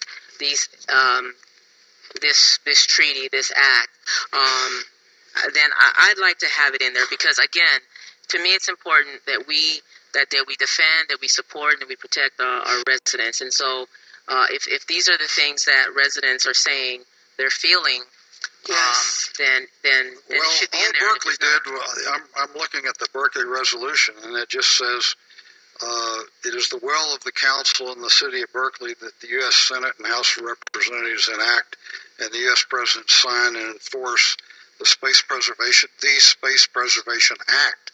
But I'm confused because there were actually two Space Preservation Acts introduced, and I think if we're gonna do this right, we need to define which one we're going to support because they're different. Mm-hmm. No, you're absolutely right, and I want the best one to move forward as well, and I'm sure that the residents want the best one. And so, the best one would include all of HR 29. Yeah, which is the one. So that would be HR 297. Yes. Okay. Which is the one that includes everything. Okay, so with that in mind, I don't have any other council people. I'll do two. Councilmember, I got a bunch. Vice. Okay, Councilmember Martinez and Councilmember McLaughlin. Yes, I wanted to change the language to say that we endorse the intent of the act, since the act is not actually in place. The intent of which act? The intent of the second act. The second? Yes. The second one is HR 3616. Right, the intent. You're talking about the intent of 2977, which includes all that, right? Which includes the chemtrails. Is that right, Mr. Mayor? That's my reading of it. Is that what you're saying, Councilmember Martinez? Of the revision of right. Right. Okay, Councilmember McLaughlin. Actually, I did some research on this too. Apparently, Representative Kucinich didn't read fully the first resolution that was brought forward in his name. He brought it forward based on some recommendations, and then when he realized that it was drawn out to the level that it was, he pulled it. And he brought forward the second one, which is 3616, which I think is more general. Many of us remember, just to share some input going back, many of us remember in the 80s, Ronald Reagan put forward the Strategic Defense Initiative, which was later dubbed Star Wars. You know, that's where this all came from. Basically, it was to put weapons technology in space as a global shield, as a supposed defense against China and the Soviet Union. It was later this was seen as infeasible. I mean, many people saw this as the idea of putting weapons in space as insane, and I happen to think that it was a crazy idea, as did the population at large. Then the Clinton administration in 1993 morphed it into the ballistic missile defense, later in 2002, which is currently now the Missile Defense Agency. But also along the way in 2002, Dennis Kucinich introduced this bill, and it's the second one that he fully introduced, 3616, which basically called for a ban on space-based weapons. And then I think it was just introduced. A co-sponsor was Representative Barbara Lee, and at a certain point, this Space Preservation Act that was just introduced was brought to the UN, and a Space Preservation Treaty was linked with it, and actually the UN had previously established, I guess, the basis for this treaty by saying that they wanted a permanent ban on space-based weapons that passed in the United Nations by 156 to 0. Then Berkeley supported the 2002 Space Preservation Act, and I believe also the Space Preservation Treaty. So that's what Councilmember Beckles is referring to in terms of the resolution that she's brought forward. I don't see how anyone cannot support not having weapons in space when it's clearly been supported by the UN and also been clearly stated by many experts that it's infeasible, this original Ronald Reagan plan to dubbed as Star Wars.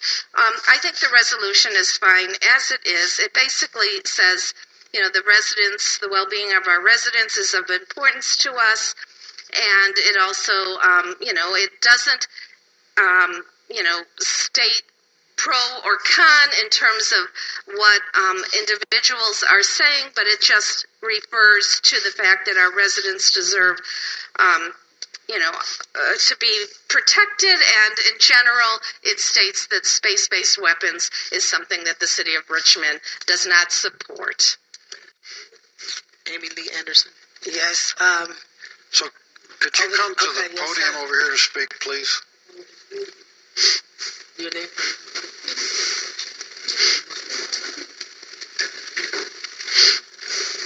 Good evening, council members and Councilor Javanka Beckles.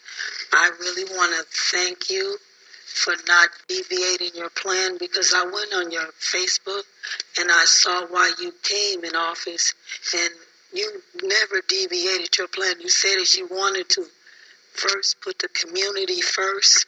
And from you doing that, I want to thank you first. And secondly, as a psychologist, a child psychologist, I want to thank you for putting up with some of those unbearable pains I suffered along this way. But I am here in happiness, in a moment of greatness that I have a perfect city. Nowhere in the United States, no targeted individual can get this type of support that I have gotten. We just needed just one person, one city. And because of that, you all are our heroes. And we want to thank you. And I can go on and say much, but we are dying within because of the technology is so sophisticated. It's hard for someone who has no experience to fathom it. It is so sophisticated. So what we are saying to you all, please let us help you understand enough as someone outside looking in to our lives, because we are pained and we are tortured and we are humiliated every day through our lives, and our lives has taken on a path of we don't even know how and why we have these type of people on this planet that will harm in this type of way. And I just want to thank you all. And you, Mayor, from you being in the city, working in the service, being in the service, and for others to do this, I know that should sadden you. Jesse Beltran.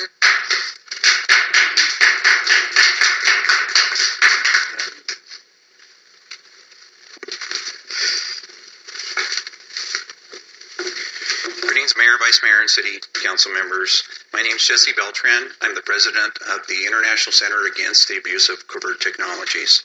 Our organization was formed in 2010 in Sacramento, California, for the purpose to bring awareness to the general public and legal systems around the world about serious human rights abuses with regards to the utilization of remote influencing technologies. My colleagues and co-speakers today hopefully will get John Hall, who was the author of Guinea Pigs, Technologies of Control, which have been sent to each of you and signed. I also have Dr. Edward Spencer, who's a neurologist from Yale School of Medicine, and Ben Colson, who is a PhD in psychology and therapist and co-author of a book about PTSD. I myself am a retired Sacramento City fire paramedic and a recent graduate of HMI and do provide therapy to victims. In 2010, I met Dr. Hall, and when meeting him, I discovered this phenomenon, and I asked why wasn't anything being done about this. He said it's because of the symptomology. If everyone went through traditional medicine and complained about what they were experiencing, they would be railroaded into the mental health institutions. The fact of the matter is this is affecting all demographics of society: the poor, the rich, the elite. I see victims on a monthly basis and hear from hundreds of people every week. I currently have over 23,000 correspondents from victims not only within here in the United States, but around the world. What we have discovered is that there are hot pockets within the United States where there are victims that are being exposed to these type of technologies. And as our speakers continue to speak, they will explain to you how that has developed. Currently, the hotspots are New York, Florida, Chicago, Texas, and California. Unfortunately, in California, the East Bay has the highest amounts of victims that we have collected on our database within our study within our organization. This is why we are currently here today. Sir. Okay, thank you. Dr. John Hall.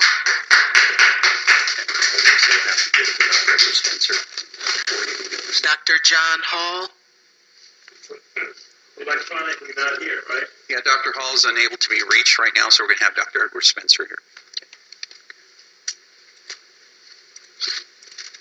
Mr. Mayor, City Council, Did Dr. Edwards sign up to speak? Okay. Thank you for attacking this very difficult problem. And there are a lot of people around the world, especially in Europe, who I attended a council just recently in November, who thank you. I'm a retired neurologist. I attended Stanford University, Yale University, and a residency at the University of California in San Francisco. I've studied this sort of problem for a period of time, and it's been a mystery to me why medicine in general does not approach this and study the multitude of documents that are out there. But this is the case, and I won't answer this for you because this is an ongoing study, ongoing problem.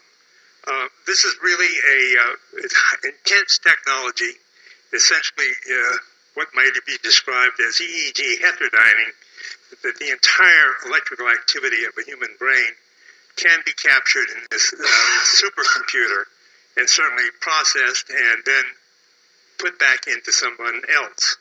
It's science fiction, but it's not, unfortunately, it's not science fiction. So naturally, this is difficult. So this is, the technology is incredible, but basically this is a moral problem, an ethical problem. This is a violation of the golden rule, any ethics or anything that's decent. And this is a major thing to consider. It's also a violation of our constitutional rights. So that's an important thing to keep in mind. And to bring it back down to Richmond, I know there are a lot of targeted individuals here, and the police encounter them and attempt to understand this and help them.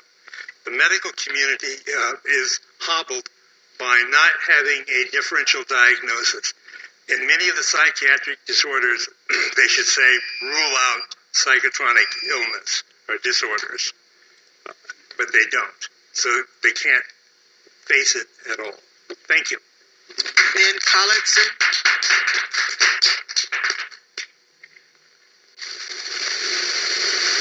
Hi, thank you all. Okay, 2 minutes. All right, let's go. Thank you all for your endurance. I see you've listened to a lot of humans. I'm going to talk really fast with 2 minutes to go. I am a psychologist. I have evaluated many targeted individuals who have previously been diagnosed as delusional and psychotic, and my job is to deconstruct those diagnoses because of the methods of my colleagues that can actually detect advanced nanotechnology present in their bodies, both through frequency emissions and lymphatic, basically like when you fire a bullet, there's a trajectory, and the police can determine the trajectory. There are chemical tests to do that.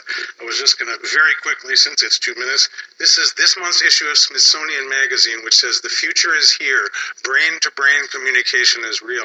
Targeted individuals report synthetic telepathy, voices in their skull, people putting thoughts in their heads, things that up until now we've been told are complete delusion, and lock them up. But you know what? The capabilities exist. This is the National Nanotech Initiative. The last 15 years' budgets of $1.5 billion just by the federal government in non-black budgets. We don't know what they spend on the black budgets. Doing experimental programs showing how nanosensors in people can give us much more data about humanity. These technologies can be used for great good, but they have apparently also been used for tremendous evil and non-consensual human experimentation. There is great documentation on this. I do think it's a little unfortunate that confusion about the Space Preservation Act. There are these systems, SCADA they're called. The acronym stands for Supervisory Control and Data Acquisition Systems. They include a component of satellite communication from a central command post, as well as components inside the human beings who are targeted individuals.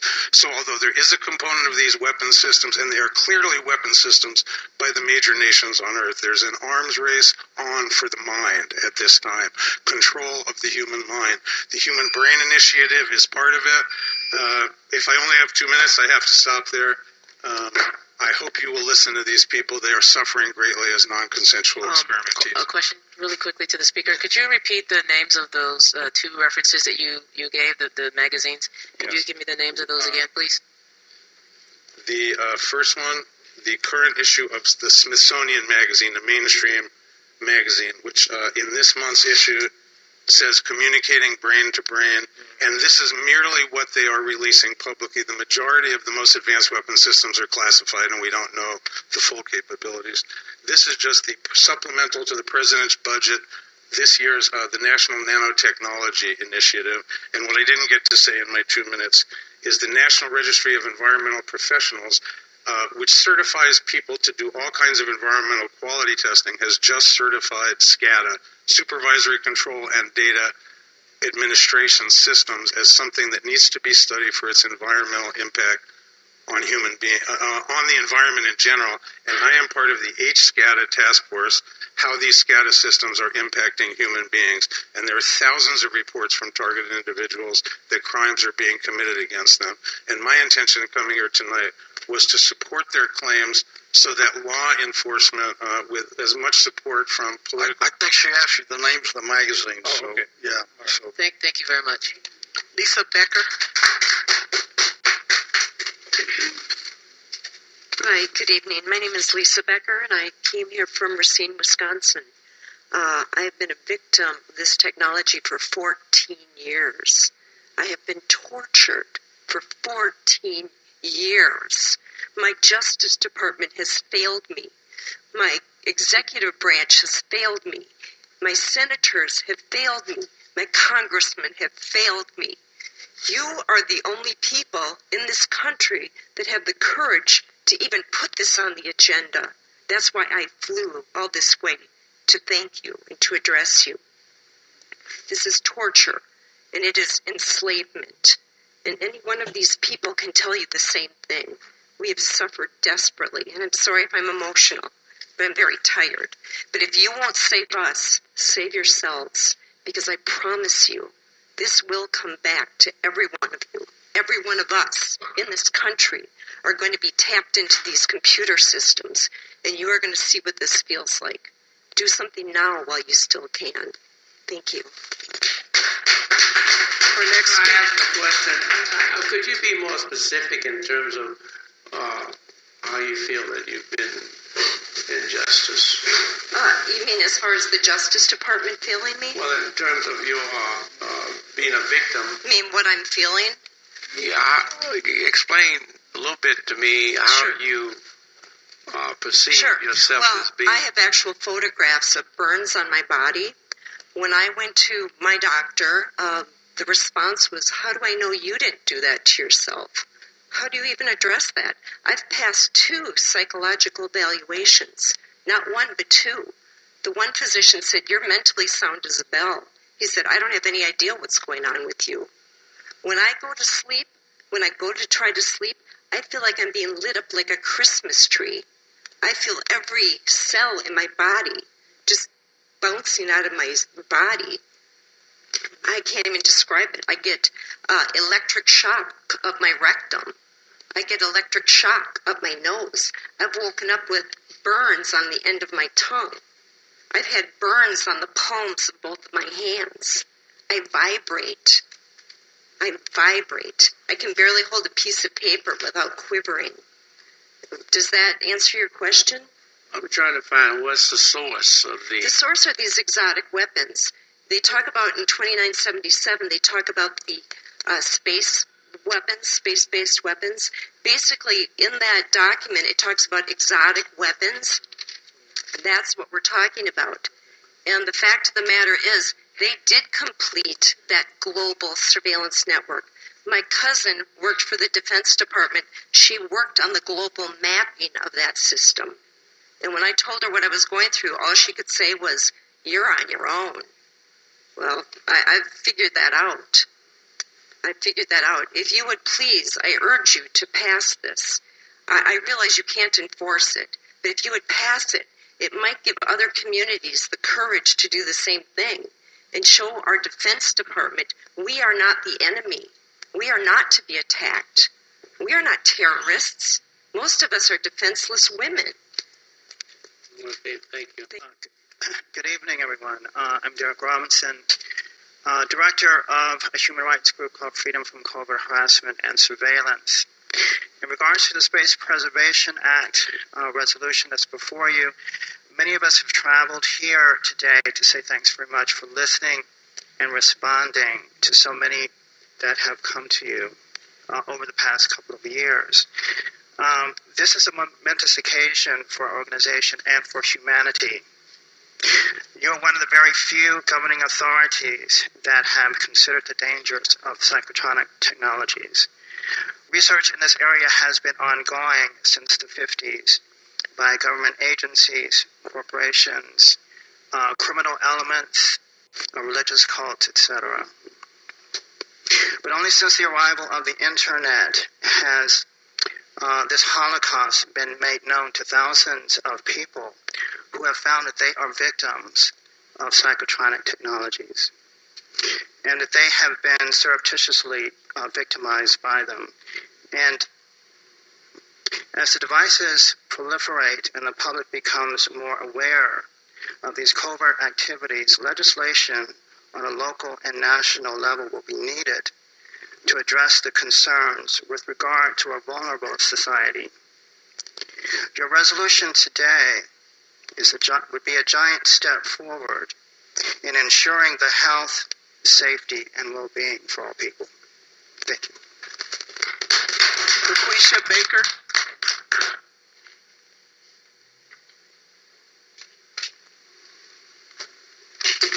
Hello to all the legislators in City Hall, Javanka, my girl Amy over there. I've been a Richmond resident 40 plus years. I've seen two of my friends try and fight this fight, but their bodies are gone and there's no coming back. My mother was a Black Panther. They killed her. She was only 58 years old.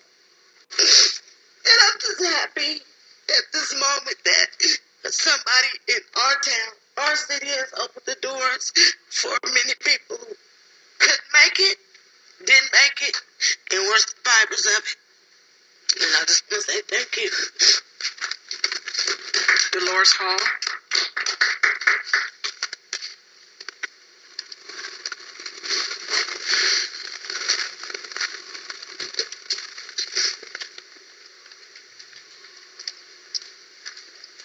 I did not know you were going to call me to speak, but I will share. I head up the Los Angeles Freedom from Covert Harassment group. This is a support group. And I have about 300 people that is in that group. I get over 400 emails on a weekly basis of people asking me to help them and begging me, please help, no one will listen to me. I'm 65 years old, and as I walk here up to this podium, I'm in so much pain. I have burns all over my body. My doctor, I had treated with for 16 years. My legs swole up from the electromagnetic frequencies hitting me on my legs. He told me to go to the hospital. And when I went to the hospital, they were supposed to put an IV in me. They sent me to the mental ward because they said I did this to myself. It would never hurt me. I have been a victim since 2007. You can't see this horrific electric hitting you. Electric is invisible. You take a remote control to turn your TV. You can't see it. Turn your television. It hurts so bad. I want to thank you for opening your minds and your time today. I am a retired legal investigator. I have asked all my friends, I had very prominent friends, to help me. We can't do anything about this. It is way, way over our heads. It's like they say it's the shadow government. It is people that cannot be touched. Please help us. Kim, the next speaker.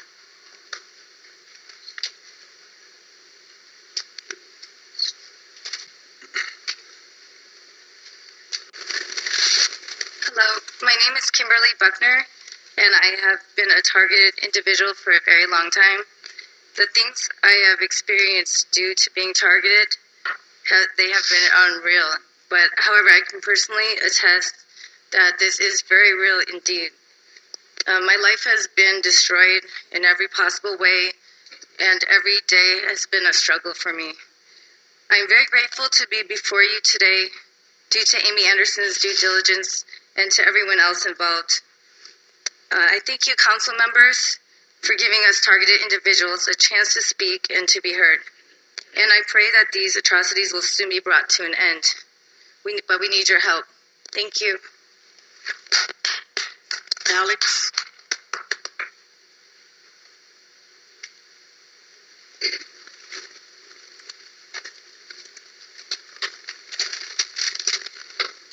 Good evening, Council Mayor.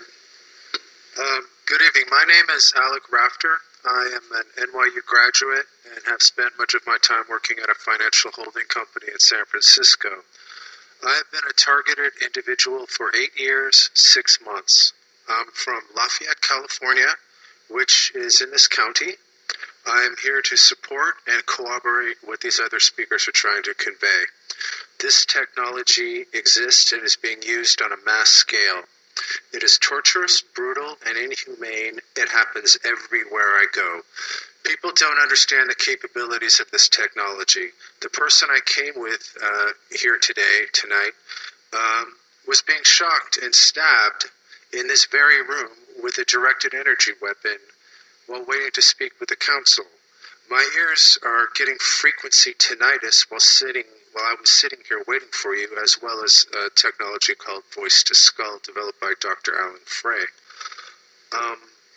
Like I said, this happens everywhere I go in Northern and Southern California. I've been tortured all day, all night, minute after minute, year after year after year. We need your help and support to stop this, to save us, and to prevent this from happening to others. Please support banning these so-called space-based weapons. Thank you very much. Robert Swagan?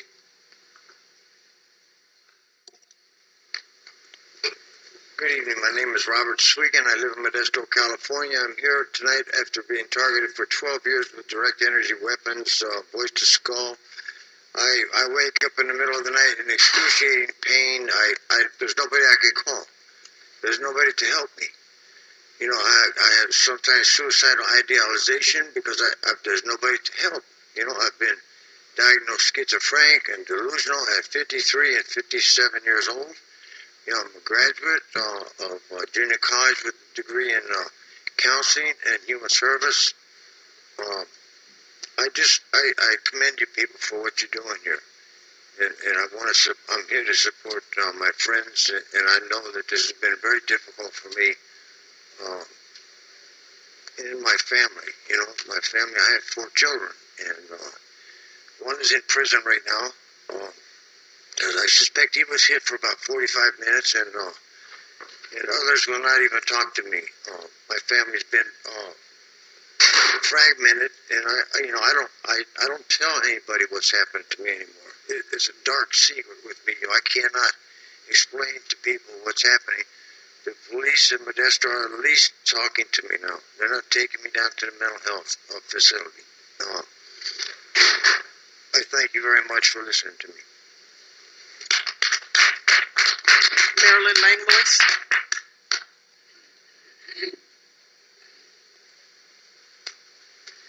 Good evening, Mayor and Council members. Marilyn Langlois, Richmond resident.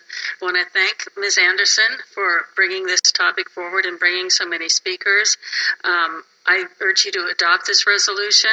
As has been said, the original Space Preservation Act was introduced by Congressman Kucinich, co-sponsored by Congresswoman Barbara Lee and Congressman Pete Stark of the Bay Area. And this concept was also voted on and supported unanimously by the United Nations to prohibit weaponization of space and space-based weapons. These are clearly not good for anyone on Earth and not good for anyone in Richmond. You have to be aware that there are a lot of exotic weapons research programs going on, some of them covert, some of them not covert. A former Richmond resident sent me a lot of emails last year about a public comment period for allowing U.S. military testing of directed energy weapons in the Olympic Peninsula in the state of Washington, which is of great concern. In terms of the types of weapons that are affecting these individuals. Before you judge the targeted individuals, I would suggest that you listen to them, take the time to really listen deeply to their experience, try to put yourself in their shoes for a moment. If you can believe them, then please do what you can to support them. If you're not sure, then I urge you to take the precautionary principle. When in doubt, err on the side of extra protection for those who are vulnerable. So please do adopt this resolution. Thank you. Sylvia Gray White.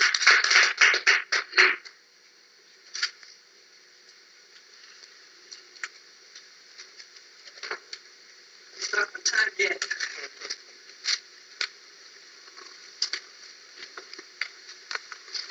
Good evening. My name is Sylvia Gray White, a very long-time Richmond resident. Tonight I'm so thankful and happy that our city is looking up, waking up, and standing up. Approval of this agenda item will make an impact on the whole world and will help us to restore our Mother Earth and our health. The heavy metal toxins falling down on us daily from the chemtrails are done by our military without our approval and knowledge. Lead is one of the many chemicals in the chemtrails, even though the government banned it decades ago. Banned it from paint, toys, even bullets, and other manufacturing processing. This toxin has really negatively impacted my life. Lead is very toxic, and there are no safe levels. It displaces the calcium in your bones, among many other illnesses, particularly with the children. The level of lead in my body has drastically increased in the past 3 years. I gotta get the lead out. We need to stop this constant daily abuse of our universal rights to life, liberty, and the pursuit of happiness. If you don't feel good, you can't live good. I am not the only one breathing this pollution. If you breathe, you're breathing it too. We have rights. Stand up for them. Now, in order to stand, I gotta use a cane. But I still can stand and will stand up for what's right. Our last speaker is Elizabeth Adams.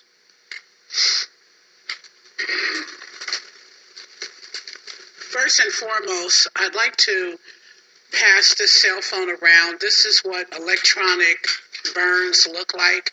This is my 6-year-old granddaughter who has been targeted since birth. So can I just walk and show this to you? Give it to the clerk. Yeah, give it to her.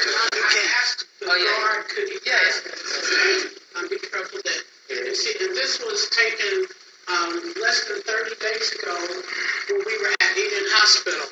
That's when you hear of the victim speak of being electronically burned. That is my 6-year-old granddaughter. I am 59 years old. I have 6 grandchildren and 2 great-grandchildren. I first and foremost want to say that I thank God for every one of you. And I mean literally from the bottom of my heart. I thank him for each one of you. I thank God for the blessings that he's going to bring your way just for addressing these issues. These issues are beyond the average eye. The average eye can't even see it. So it's not even worth even talking about in that sense. I have sent each and every one of you information.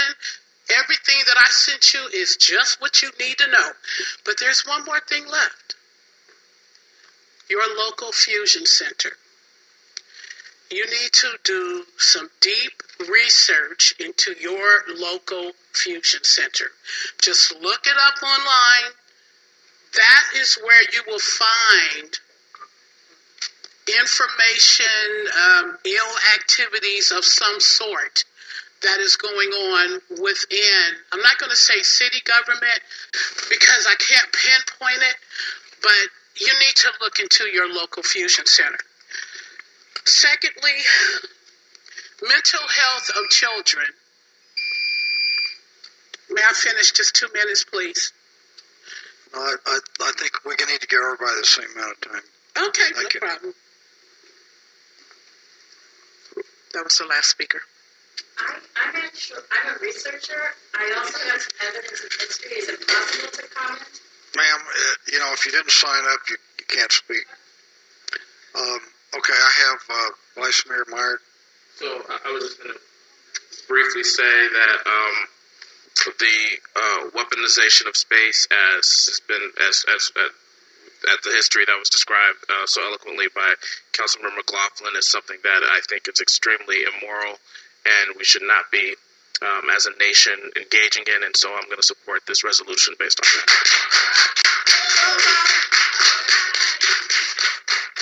Speakers?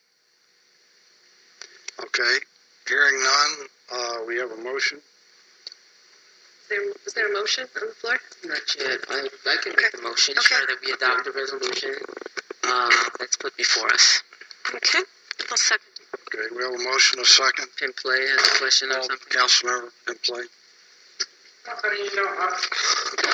I just want to address for a second this whole idea about weaponization of space, and there seems to be this assumption that just because Ronald Reagan supported Star Wars, it's automatically becomes some unmitigated evil. I just think this is a wrong understanding of the system, and I just want to mention that. Okay, I have Councilmember McLaughlin next. So the reason I was interrupting, because I don't think we should get into this, that's kind of way off base. I was just giving the history of this. But in general, I will say that there were some of us in the 80s who were talking about a nuclear freeze, like to stop the arms war rather than weapons in space. And, I think space should be for exploration and, good things to learn scientifically, not for a weapons race. Call for the question, Mr. Mayor. Wait, no, we're not having anything from the audience. Councilmember Martinez. Yes.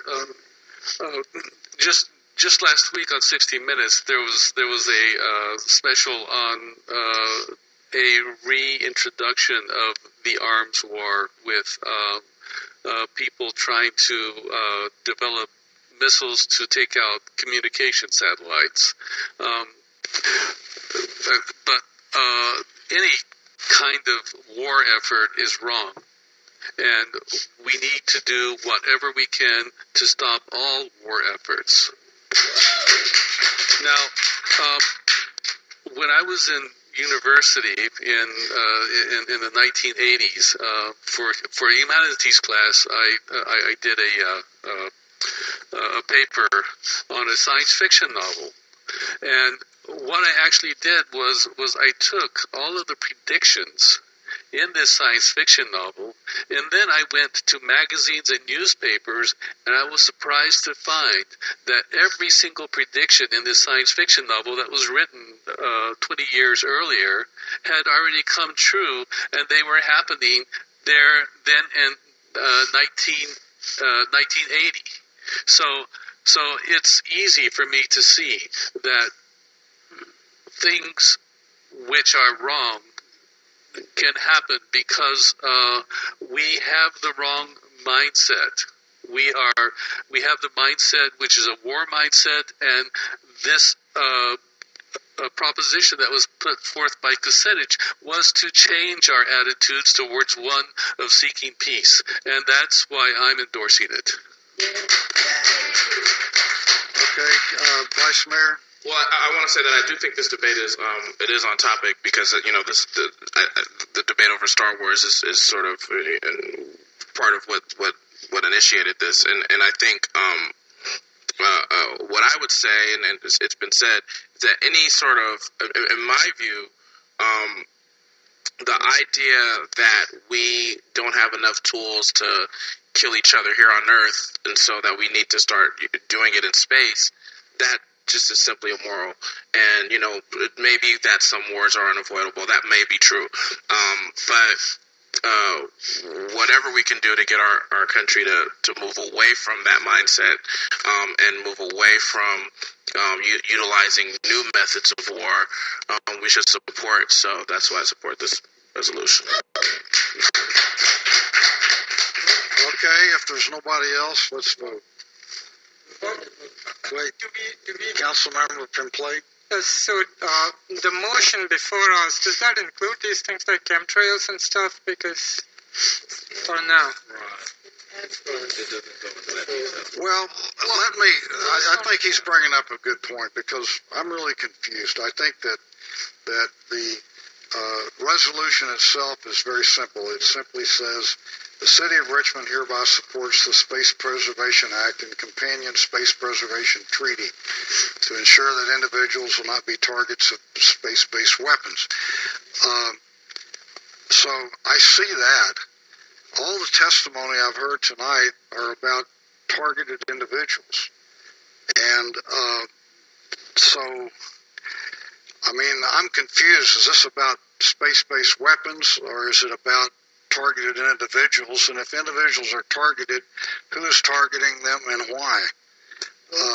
So I just don't understand it. It's simple enough. It's saying that, I mean, and on the therefore, as you read, we are supporting the Space Preservation Act and Companion Space Preservation Treaty.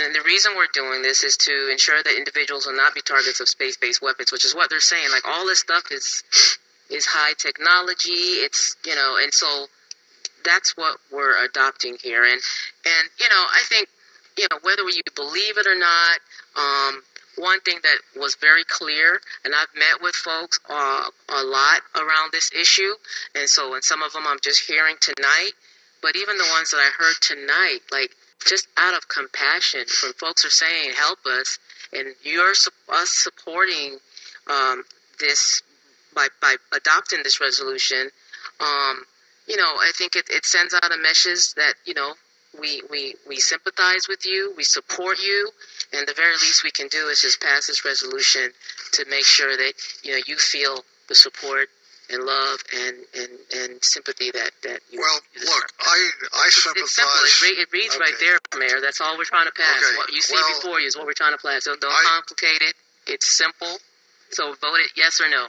I sympathize with everyone who is suffering some kind of affliction. And, but on the other hand, you know, in 1967, the U.S. adopted, or the President signed the Treaty on Principles Governing the Activities of States in the Exploration and Use of Outer Space, including the Moon and other celestial bodies. So the U.S. government has acted on this, and they have, and within that particular treaty is a ban on using outer space for military purposes. So I just don't know quite. I just don't understand what we're talking about. Are we talking about the weaponization of space? Are we talking about chemtrails? Are we talking about individuals who are being targeted? If so, by whom and why? Mayor, can I address that, please? I mean, this is, you know, I'm just a dumb city council person, and this is just way over my head. And I frankly think that it's sort of way out of the purview of what this city council could be taking up. We've got real problems here. We've got potholed roads. We've got a budget that's out of balance. We've got crime. We've got greenhouse gases. We've got all these things to worry about. And here I'm being asked to support a resolution that deals with things like chemtrails and particle beams and plasmas and mind control technologies. I just don't know enough about it. If I were an expert, I'd probably take a side, but I'm not. And so for that reason, I'm just not going to support it. Maybe sometime I'll learn more and be more oriented towards I'd like to call support. the question. I'd like to speak. Councilmember Bates. Well, it is confusing. I'm going to support the resolution for the simple reason that we have voted on a lot of dumb ideas and what this resolution represents. And again, we know that we don't control the universe. We don't control Congress. So this is the least of my worries. So I'm going to support, now call for the question. Does anybody else want to talk about it? Okay, let's just vote.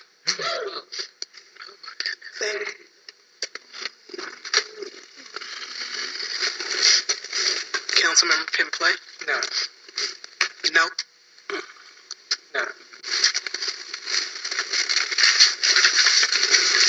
The motion passes with Councilmember Pimplay voting no and Mayor Butt voting no.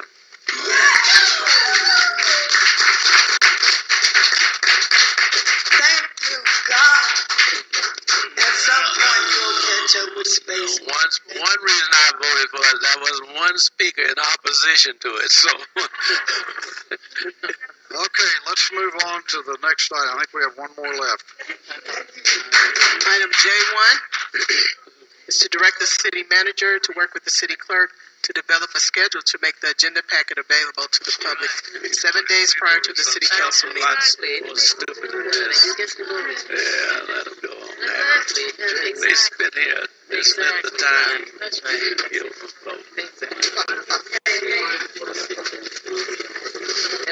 I still don't understand. I don't understand how a person is affected. What they're saying is that, like there's electrical currents happening all the time.